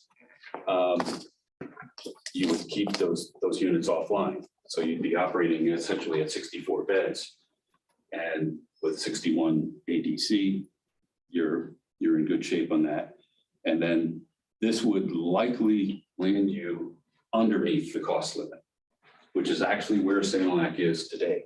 Sanilac's about $50 a day below the variable cost limit. And status quo, I should have mentioned, by the way, if you don't do anything, Sanilac's going to end up likely over the variable cost limit because the fixed costs basically bring the costs over the cost limit. Then in the full capacity scenario, slightly different set of assumptions, an increase on April 1 of the memory care, and then kind of staged growth in admissions there, and then increase of the other unit on July 1, and a staged growth in admissions there. With those census assumptions, this would generate about $2.5 million in revenue. Then the trimming on the hours per day, the CNA and the LPN. And let me stress here, doesn't mean laying people off. In a growth scenario, right, some amount of it is going to be actually hiring more people, but the ratios, the hours per day are going to be reduced because you've got more patient days. The shift differential increase meets the 85% test, given the assumptions we made. And this comes out right around about the limit. And then the last scenario is the memory care. Just opening the memory care unit, April 1, staged growth in admissions, trimming CNA and LPN hours per day, the shift differential increase meets the 85% test. And this also comes out at about the variable cost limit. And these latter two improve the bottom line by 1.3 million and 1.1. Totally subject to the assumptions in here, but just trying to illustrate a roadmap. What does the world look like if you're upping revenue, upping census, carefully managing staff, and upping the wage scale strategically. So let me stop there. There's a lot to digest, and I think this model certainly could be populated with more detailed assumptions, but we wanted to bring forward at least a vision of the future. So Brian, as we've talked about the limitations of what we can expect, trying to grow this facility and to get it full of occupants, the challenge may be finding the qualified people to facilitate the work inside the facility. But if we're currently slightly overstaffed due to the census of how many people we have taking services in the facility, are we in a good position to keep the staff we have and increase the amount of patients that are being provided services? Well, yeah, I mean, I think you're in a good position starting off, and then the more you increase, the more you're going to need people, no matter what. Plus you also have turnover. And when we kind of dove in and look at things from a compensation standpoint, one of the things we noticed was that the shift differentials, in talking to the facility, what part of what clued us into this problem was they indicating that the second and third shift staffing of the nurse aides in particular was a bit of a challenge. And so then we looked at what the staffing differentials were, and they're pennies on the dollar. They're very small. And so one idea just right off the bat was, well, let's make those big, big enough to make a difference to people to want to work those shifts, especially if that's the limiting factor in terms of willingness and ability to take more patients in. It's like, hey, I can't staff the second and the third shifts. That's where my problem is. Well, then that's where you got to have a solution to. Peer benchmark in regards to hours. Is there also a peer benchmark in terms of wages? I mean, wages is obviously a big issue. How do you classify the wages for that? It's easy to say, yeah, we just bump it up to, whatever, when is enough? That's a really great question. We did some, what I would call high level analysis, where we looked at Bureau of Labor Statistics data from 2020. We adjusted it to, rural Michigan. We then trended it forward, and that gets you, somewhere in the ballpark of what you're paying now as of the start of the year. But this is such a accelerating market. The question is, where do you need to be, next quarter? Where does the cost of living factor into an analysis of that once you've established a baseline, for example, using the factors that you just described, specific for Michigan or the thumb area itself? At what point do you start to integrate dealing with those fluctuations moving through the year in terms of cost of living? Is that what you're kind of referencing? Huh? Not really looking at that. We're just looking at what's the market, what's the market bear? And What's the market there? And then I think the other thing I would point out is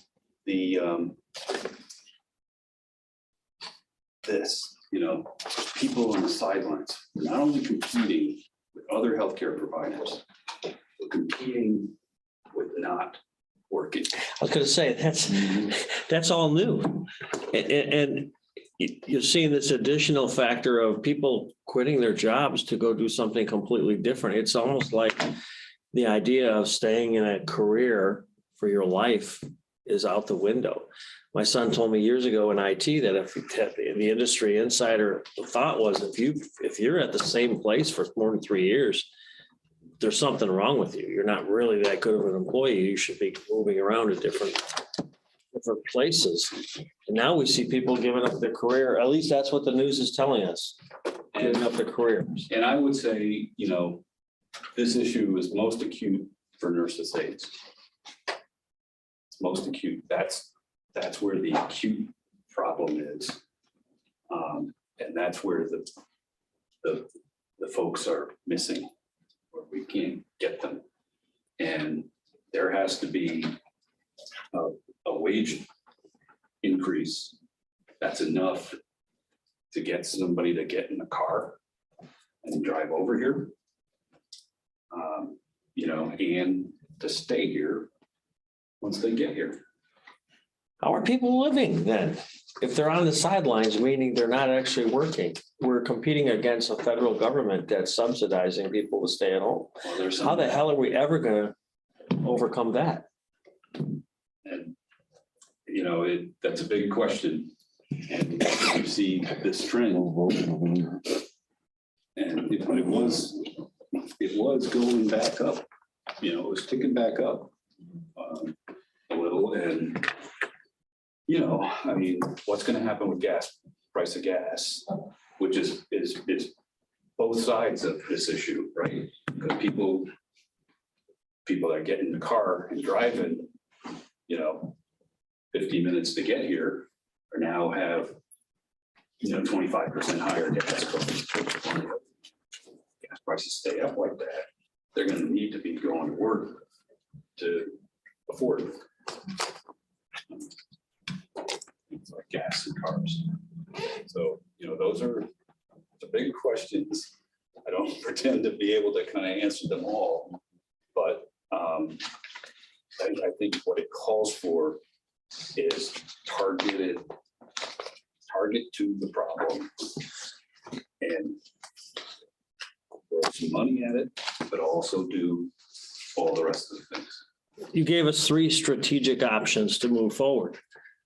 I haven't, a question that I've heard being asked on multiple times is, why is the county involved in this? You touched on it because there's a need for these services to be provided. If the county's facility was no longer in play, you'd have a dramatic decrease in the available beds for those needs, right?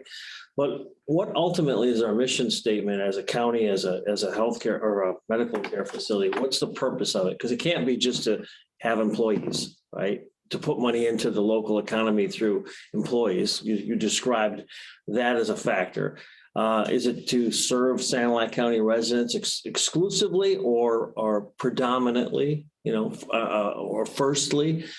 What's our real purpose in operating a facility like this? Well, and I think that, historically, and I go way back with county operated facilities in my career, they historically are the provider of last resort. Your vulnerable citizens. You've got a means to ensure that they have safe, high quality care. Is that still the case though? Because you go way back, they were the last facility or the facility of the last resort. Is that still the case? Because a lot's changed since 1950s, 1960s. Well, you've got 223 nursing home beds in this county and 104 of them are county. And would a private entity come in and provide that care for, $100 less a day on Medicaid payment? And then if that doesn't happen, where do these people go? And do they have to go, or Port Huron or somewhere else? Joel, I can answer that a little bit. I don't have all the facts because I'm the old guy sitting over here. But that before the medical care facility was even thought of, and the facility in Deckerville and Marlette, I think, probably took the lead on it with that. We really didn't have any place for county residents to go. Like Brian just said, they could go to Saginaw, they could go to Pontiac. We had Hunters had a home down here, a couple lots down, and there was a few scattered here and there. And primarily that when we started that, and I wasn't old then, I was young, but I remember that was a primary focus, that we had a medical care facility that was affordable and could take in county residents. That was our goal at that time. And I don't remember all of the facts, but For me, what's a little bit confusing is what is the types of care that's given? For example, you talk about independent living, assisted living, memory care, assisted living, and skilled nursing facility. And they're all different features of care given to people that need that care. It's not exclusively just a place where folks that have no home and can't take care of themselves go until, unfortunately, they leave this earth. So it's not just for that purpose. It's for rehabilitative care, the memory assisted living. That's, you got short-term objectives and long-term, care being given. What's our primary focus? Is it to provide a place for a guy to get knee surgery and have rehabilitative care that's convenient and easy within his location? Or is it more towards addressing the needs of those that have no place else to go as they live out their lives? It's probably 3 big worlds, one of which is short-term rehab. And historically you had an ADC of around 10 of those kinds of folks. Memory care. And historically you had an ADC of, of 15 or to 20 of those folks, and then long-term care. And that's kind of the balance of the ADC. And historically, if you look at payer mix in the county facility, they're going to more generally be Medicaid, meaning they either started out poor to begin with, or they've spent through their assets and they become poor. And the county is the operator of last resort, whereas in some cases, for instance, the assisted living or the memory care assisted living, that can be all private pay. And the county has some private pay, but it'd be safe to say that the other folks that are doing this have much more private pay. I get the feeling then that, you know, what Gary was describing, the way it was back then and how you've described the place of a last resort, as it were, that our objective is to provide long-term care or end-of-life care. I don't know how the proper term is, but folks that are going to a nursing home probably for the rest of their life, and they have no other alternatives. Is it lucrative, or does it help payroll that function by having the rehabilitative care, the memory care, and all the other things? The rehabilitative care is lucrative. It is. So you would want to do that as much as you can, because it generates a margin and that helps subsidize the other stuff. And then historically, you know, the county facility, absent these major operating swings, has carried its own freight with, you know, relatively minimal contribution. But the COVID has just swung around everything so much.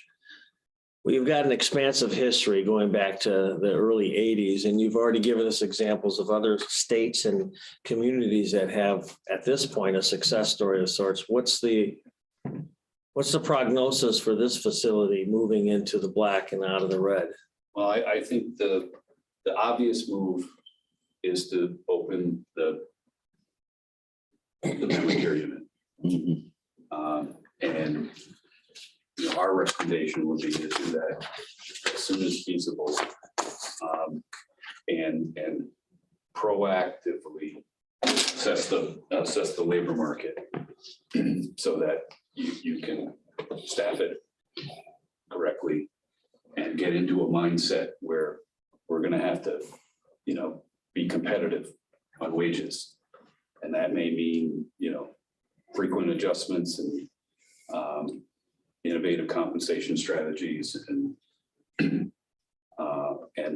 you know, strong budgetary management. But that seems to me to be the way to go. And then you get to July 1 and you'll have the decision to make. Do we, you know, jump off with the other 20 beds or maybe push that back to January 1? If you do that, though, you set the tone moving forward for those 3 years that you described. Right, but our modeling, our high level modeling is indicating that you roughly come out at around the limit. And that these would be, you know, I would want to see a detailed plan. We're going to open this unit this day. This is the package wage increases. This is how we're adjusting staffing. Here's where we're looking at other departments. This is all going to happen on this kind of a time frame. Once we get a detailed plan, we can actually run it through this model fairly easily and give you an idea. But I'd also say, I'd strongly encourage you to make sure that the facility has adequate resources in terms of outside expertise, whether it's a firm like us, Plant Moran, the Medicaid cost-based issues, they're complicated. It needs to be really precisely. Well, you mentioned having outside, you know, assistance. They've already got Plant Moran and had them for quite some time, my understanding is, and I would assume they've already got plans or contingent plans to deal with exactly what you're describing here. I mean, because this has been going on for a while. Is there anything new that you may have added in this summary that maybe they hadn't thought of or considered? Have you had the opportunity to look at those plans that they've had? Yeah, I mean, I think all the way through this process, I mean, we did a very top to bottom review, and we really haven't, for instance, talked about a lot of the other stuff in that performance review report, but it's, 50 pages or whatever. And so I'd say there's whole bunches of things there, and there's a work plan coming out of that where we've kind of ranked things into high and low impact and all of that. So I would describe that, and I don't think it'd be fair to describe that at all as new. I'm sure the facility, many of the things they looked at and said, we're entertaining. But I would say the totality of the view is new.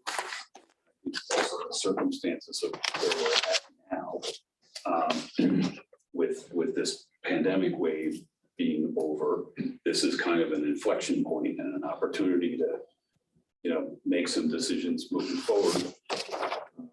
And I think things like the wage, the shift differential, that's a tangible example of something that came out of this investigation and looking at this, as well as the Medicaid cost, and figuring all that stuff out. You mentioned a couple of different opportunities or different scenarios in the ownership and for this service to continue. One of them had, the county owning the property and the building and having someone maintain or operate the facility.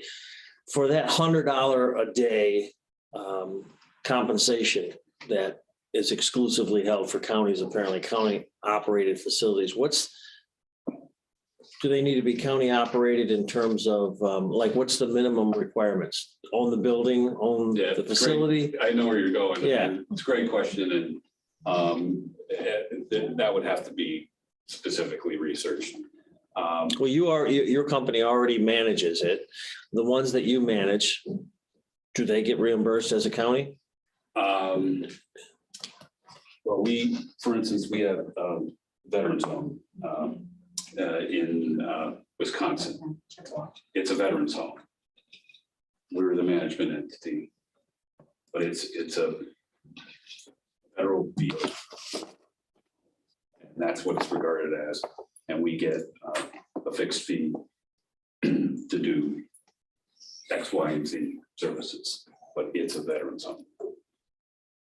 So short answer to your question, that structure, the entity and the employees of it are the employees of the veterans home.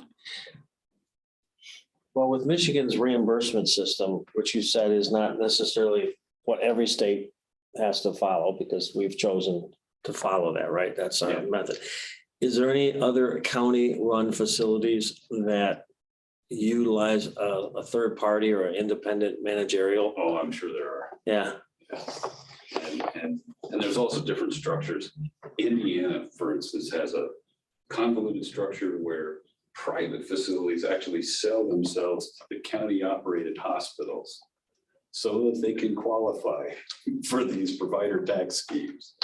And then the state, they send money into the state and match it with the federal government and sends it back to the facility. So you actually see all sorts of structures like that designed to optimize federal money. But you also can see a variety of structures in terms of management. Well, Brian, why the heck can't the county have a facility that's operated, by the county itself and be successful in it? What's really, really holding us back? You've given us several, and I know you've got a list of suggestions back here on this Excel spreadsheet of things you've identified. Is it like almost conclusive, like, hey, here's where we need to be making up that difference of almost $1.3 million? In terms of what's holding you back, again, that's kind of a large question in terms of, which I would say to the whole industry. We've seen across many clients, and I've had probably 3-4 these kind of strategic planning engagements in the last 6 to 8 months.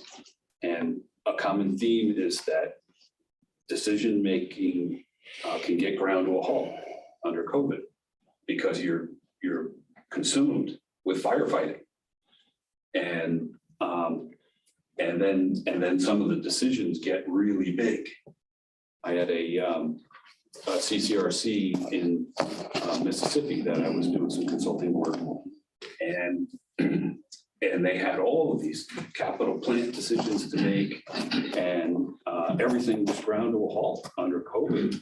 And then they brought us in to just basically systematically go through inventory things and get stuff in priority order, and then work it through, just because the decision-making capacity just kind of grinds to a halt because there's survival issues in play. And then organizations, want to get out of that rut and move forward.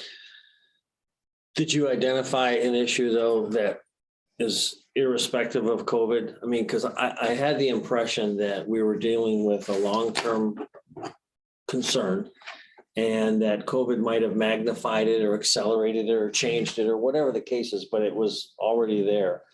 That trajectory was already occurring.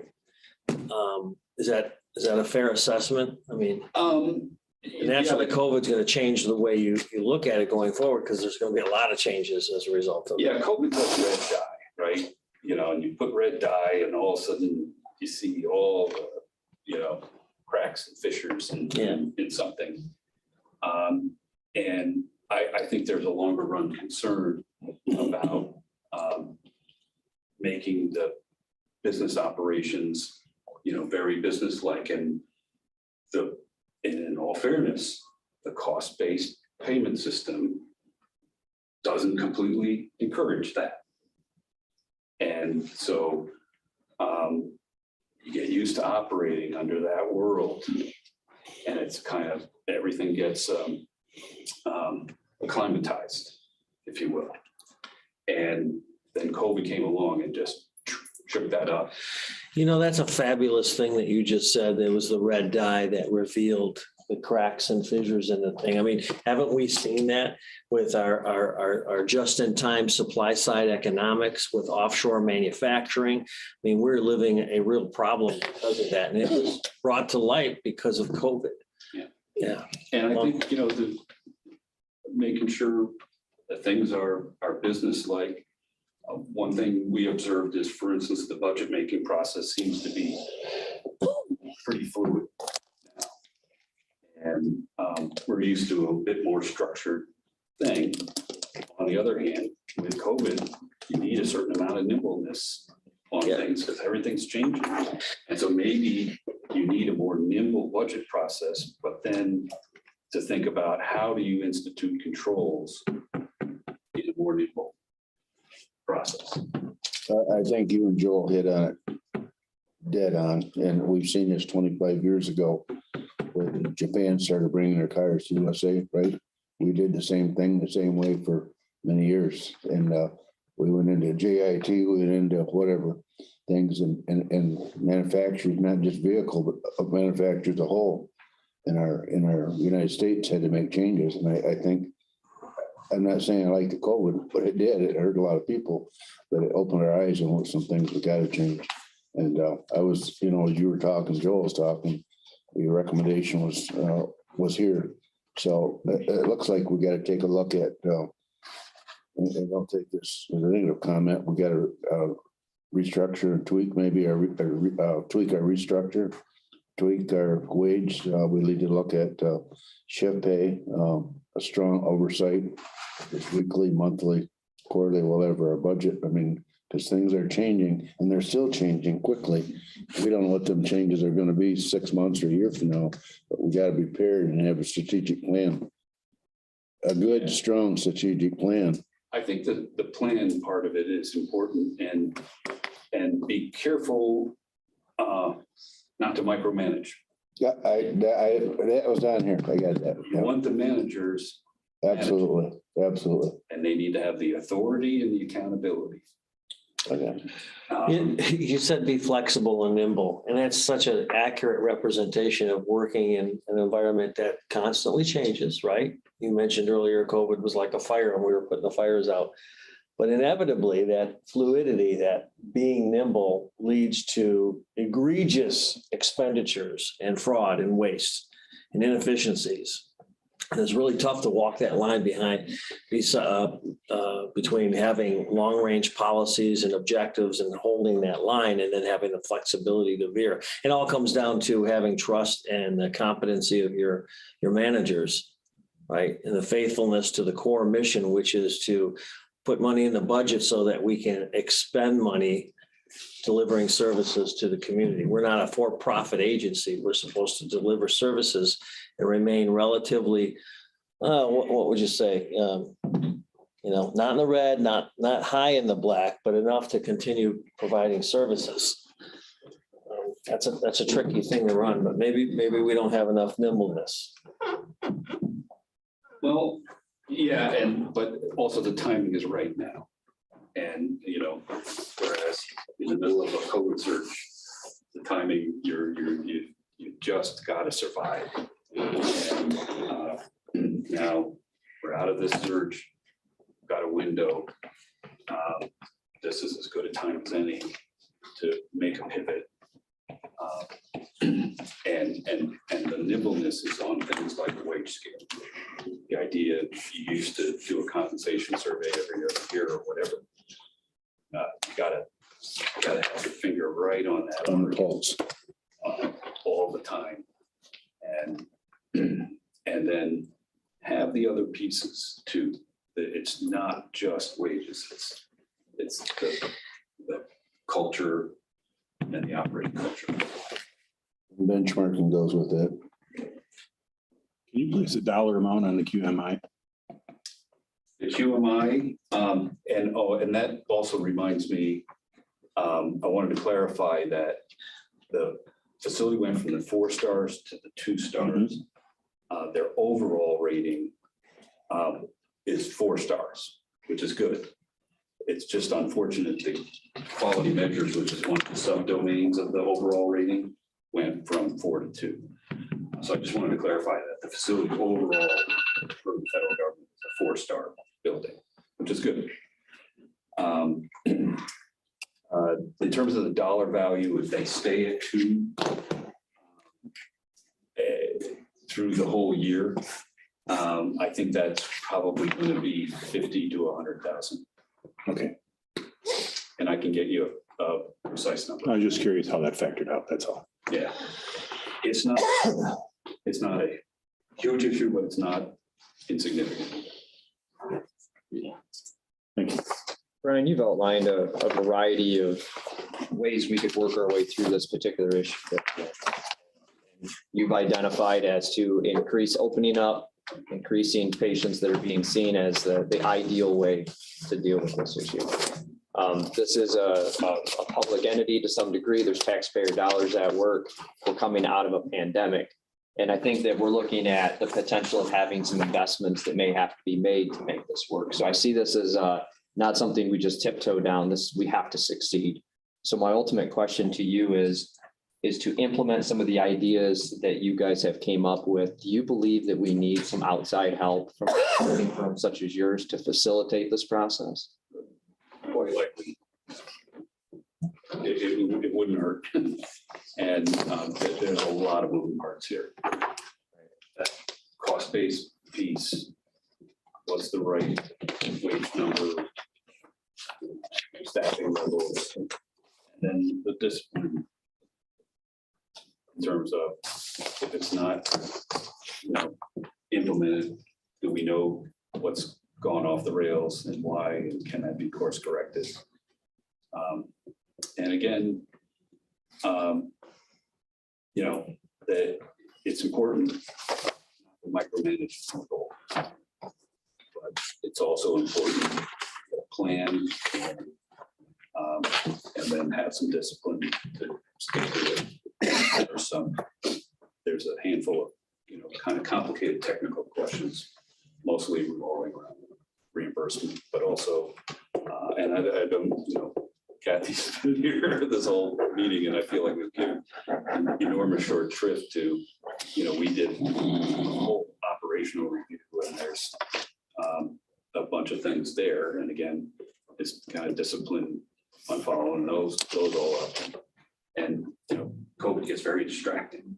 And an outside entity can come in and help, focus on certain things while people are focusing on survival. So short answer to your question is yes.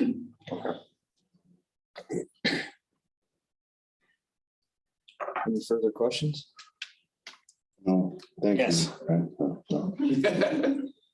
Didn't your timer go off? I heard the timer. I know. No, that was the timer. No, I know.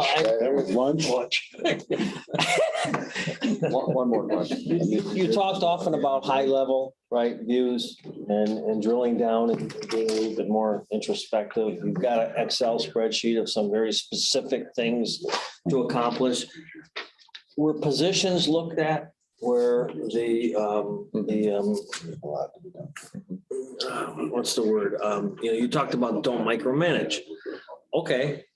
Did you do an evaluation of the positions at that facility and what their areas of responsibility were and how they tied into, say, your suggested changes? Something that one could look at and say, here we have maybe a misunderstanding of what a position's core, mission is, things like that, to get an idea on, is there a staffing a position that is instrumental in a large part of this?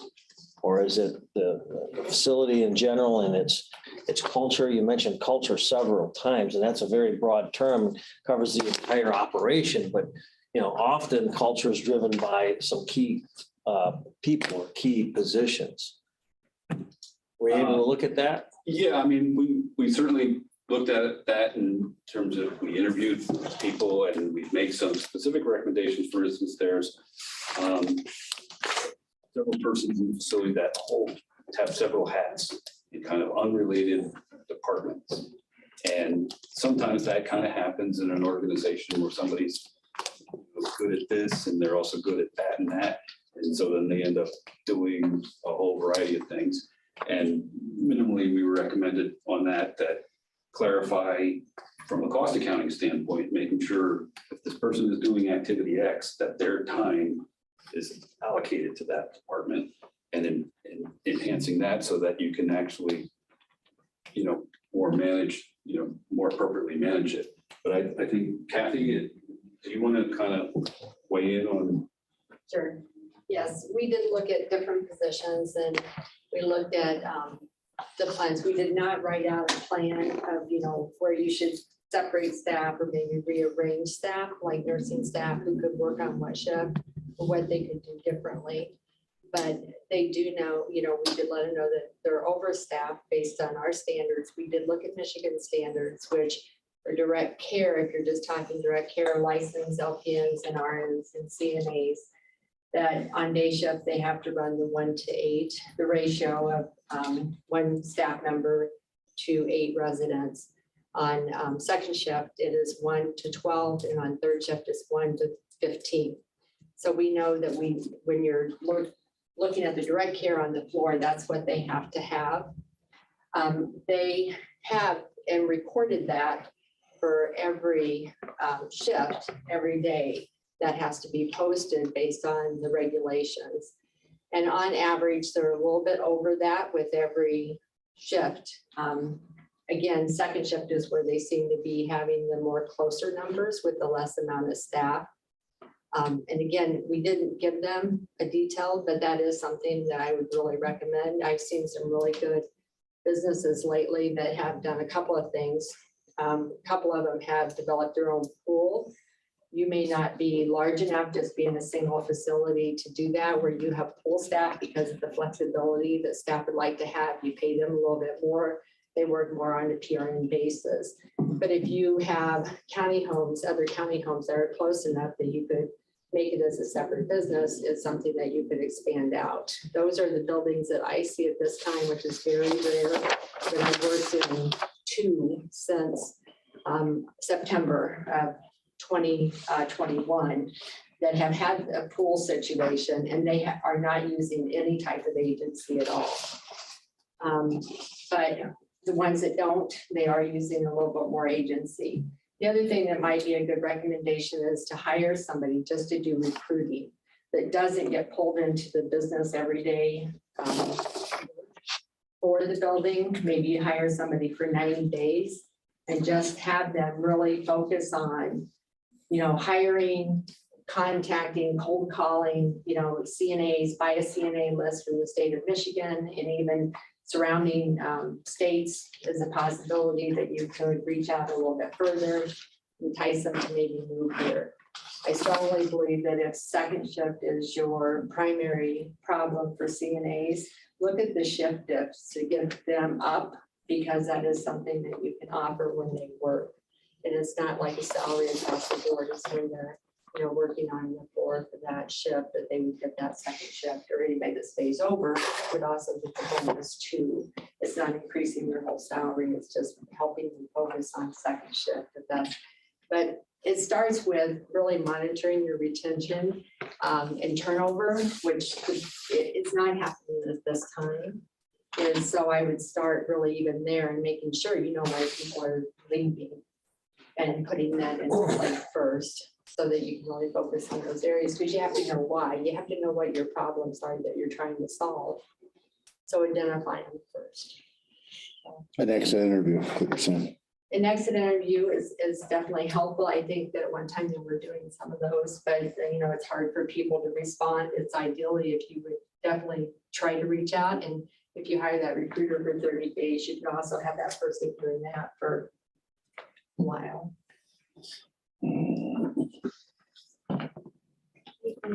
Thank you. Any questions?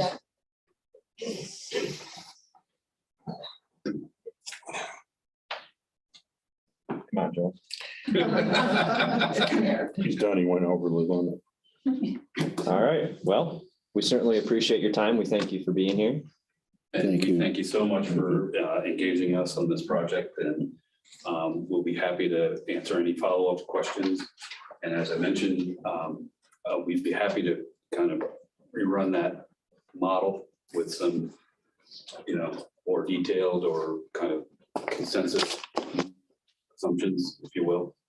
And we'll kind of circle back and touch base with Tara, and it was a pleasure to be of service.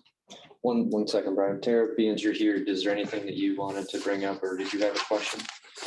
I don't think so. I was looking at these scenarios, and I guess just curious, with the operating impact, if we were to go to full capacity in stages and the memory care reopen, with that being positive, would that fix our budget issue this year potentially? Is there a way to curb that $1 to $1.4 million? Yeah, it would get you. So the quicker we Substantially implement this, the better off we could be this year. Yeah. Again, all subject to the assumptions in that model. So we could do the memory care without having to worry to bump up the numbers in terms of opening beds. Because you mentioned about the July thing, which I still can't wrap my head around, if it's because it was implemented January 1st and they stopped that. So that 6 month, is there going to be such an amount that's given back that we couldn't possibly make up the balance with the additional 20 beds? So you can get a jump start on those 20 beds So availability. opening those up now too, and then you would just have to test the 85% test. If you open those up now, the clock on the 85% test goes back to January 1. So you just have to test that and see is that problematic, because you essentially have 3 months of unoccupied beds there. And find out which one is more detrimental to the bottom line. And then the other question is, can you staff it? Yeah. Flip the switch and say, yeah, we're open for business on all the units. Do you have people staff? And the virtue of waiting till July 1 is you can at least maybe prepare for that. And then ask the question then, can you staff it? if the answer still is no, then potentially have another 6-month thing, but maybe you don't have to wait the full 6 months on the second one. Maybe August 1, you're, okay, we can do it.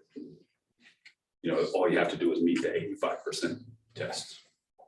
So the nearer that you reopen beds to the start of that period, the less it's an issue. Right, yeah, I found it. Okay, any further questions? In terms of outside management, you foresee that being a permanent thing or as needed? Typically, organizations that do that kind of work contract. Continue on. You know, for a period of time, because they have to make investment of resources and time and energy. But those aren't necessarily permanent. You could go either way. We could consult with someone to get ourselves on our feet per se and be done with that service, or contract with someone for a longer period of time to continue to provide service. Yeah, so a management contract. Okay, again, any other questions? Hearing none. Thank you very much. Appreciate your time Thank you. and your travels to be here. My pleasure. In person is always better than Zoom. And wonderful weather, right? In March. Is it warmer here than from where you came from? I live in Albany, New York, and Oh, okay, it's about the same. similar. And the main thing I'm grateful for a trip like this is sunshine. Yeah, Hear how cold it is. Just that the sunshine. yeah, that makes you feel better, doesn't it? According to 97.7, that's only going to be a today thing. So Take what we can get. Winter's back tomorrow. How far do you live from Watertown? Here, Watertown's up in the Adirondacks. And yeah, it's so actually, they get our upper Michigan weather probably. yeah. That's on the kind of the northern end of the Adirondacks. So I see in the news snows over top of roofs and stuff like that. yeah, because they also get the lake effect, Oh, which doesn't really hit Albany, thank God. But, you know, if the wind blows west to east, places like Watertown will just get all of the lake effect off of. we have a Watertown 4 miles south of Sandusky, but we don't get that kind of snow. Timing and location, Yeah, location, yeah. right? you got it. Thank you. Thank you. Okay, at this time, would the commissioners like to have a discussion about the proposal before us, or would you guys like to reserve that for another day?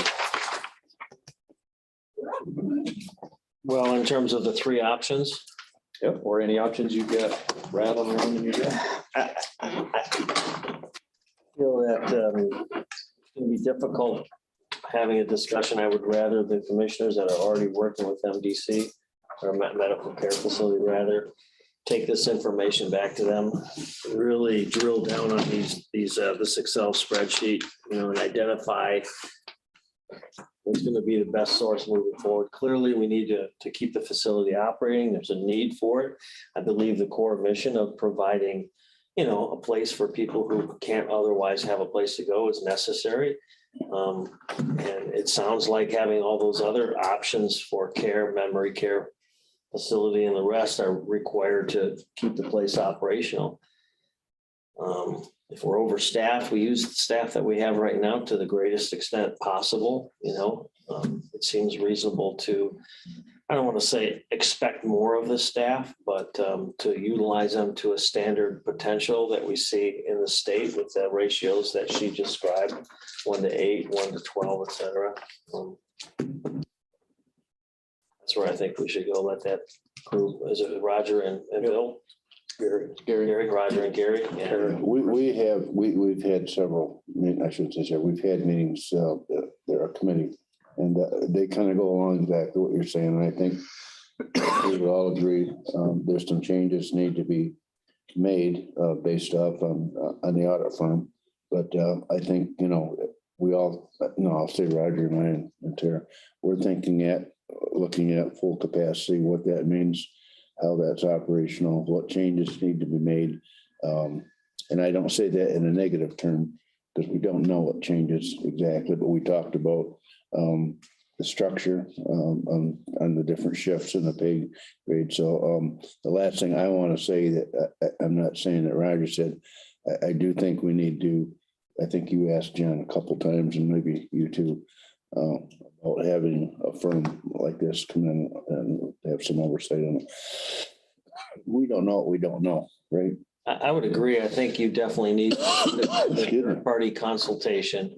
You know, God bless the people that are operating the medical care facility, and I'm sure we're all on the same page to provide quality service to the residents of San Luis County where they can't otherwise get it or receive it elsewhere.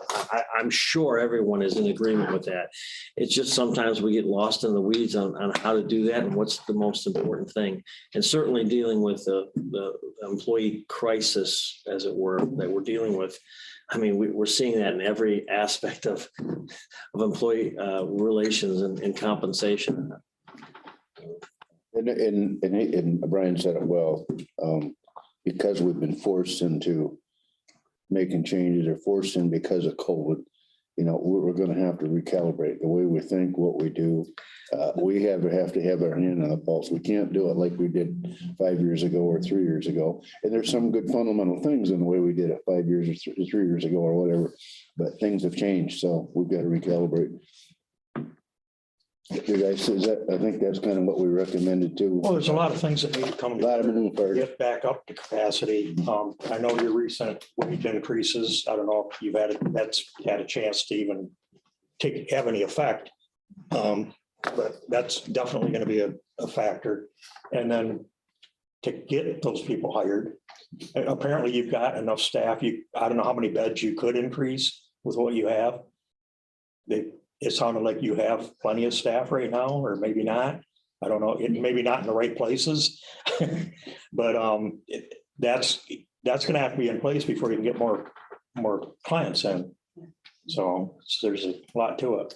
Okay, well, it sounds like we've got a direction. Bill, you're the only one, are you comfortable with that direction, having Gary and Roger continue to work? Yes, because then they can come back to us with more concrete recommendations, deciding if we're using a consulting firm. And of course, the bottom line is we have to consider what kind of fiscal responsibility we're going to have with those decisions when they're made. Correct. Well, thank you, Bill, but I want to say this, Roger and I and Tara have spent a lot of time in this, and we don't have all the answers, but we know we have to come back to this board, and we're looking for help from Brian and those people. So we'll be very transparent with the board, and ultimately this board makes the decision what we're going to do. So Okay, very good. If there isn't anything further, I'll move on to public comments. These are general open public comments for anybody.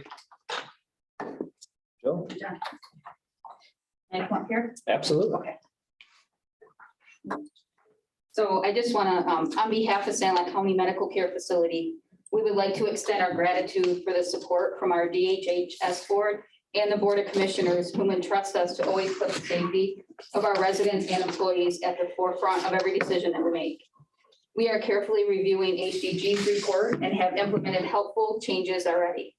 We will always be developing plans for constant improvement and are grateful for this opportunity with HDG to spotlight areas for us while we are so heavily focused on resident care during a very trying pandemic, which we have not yet emerged.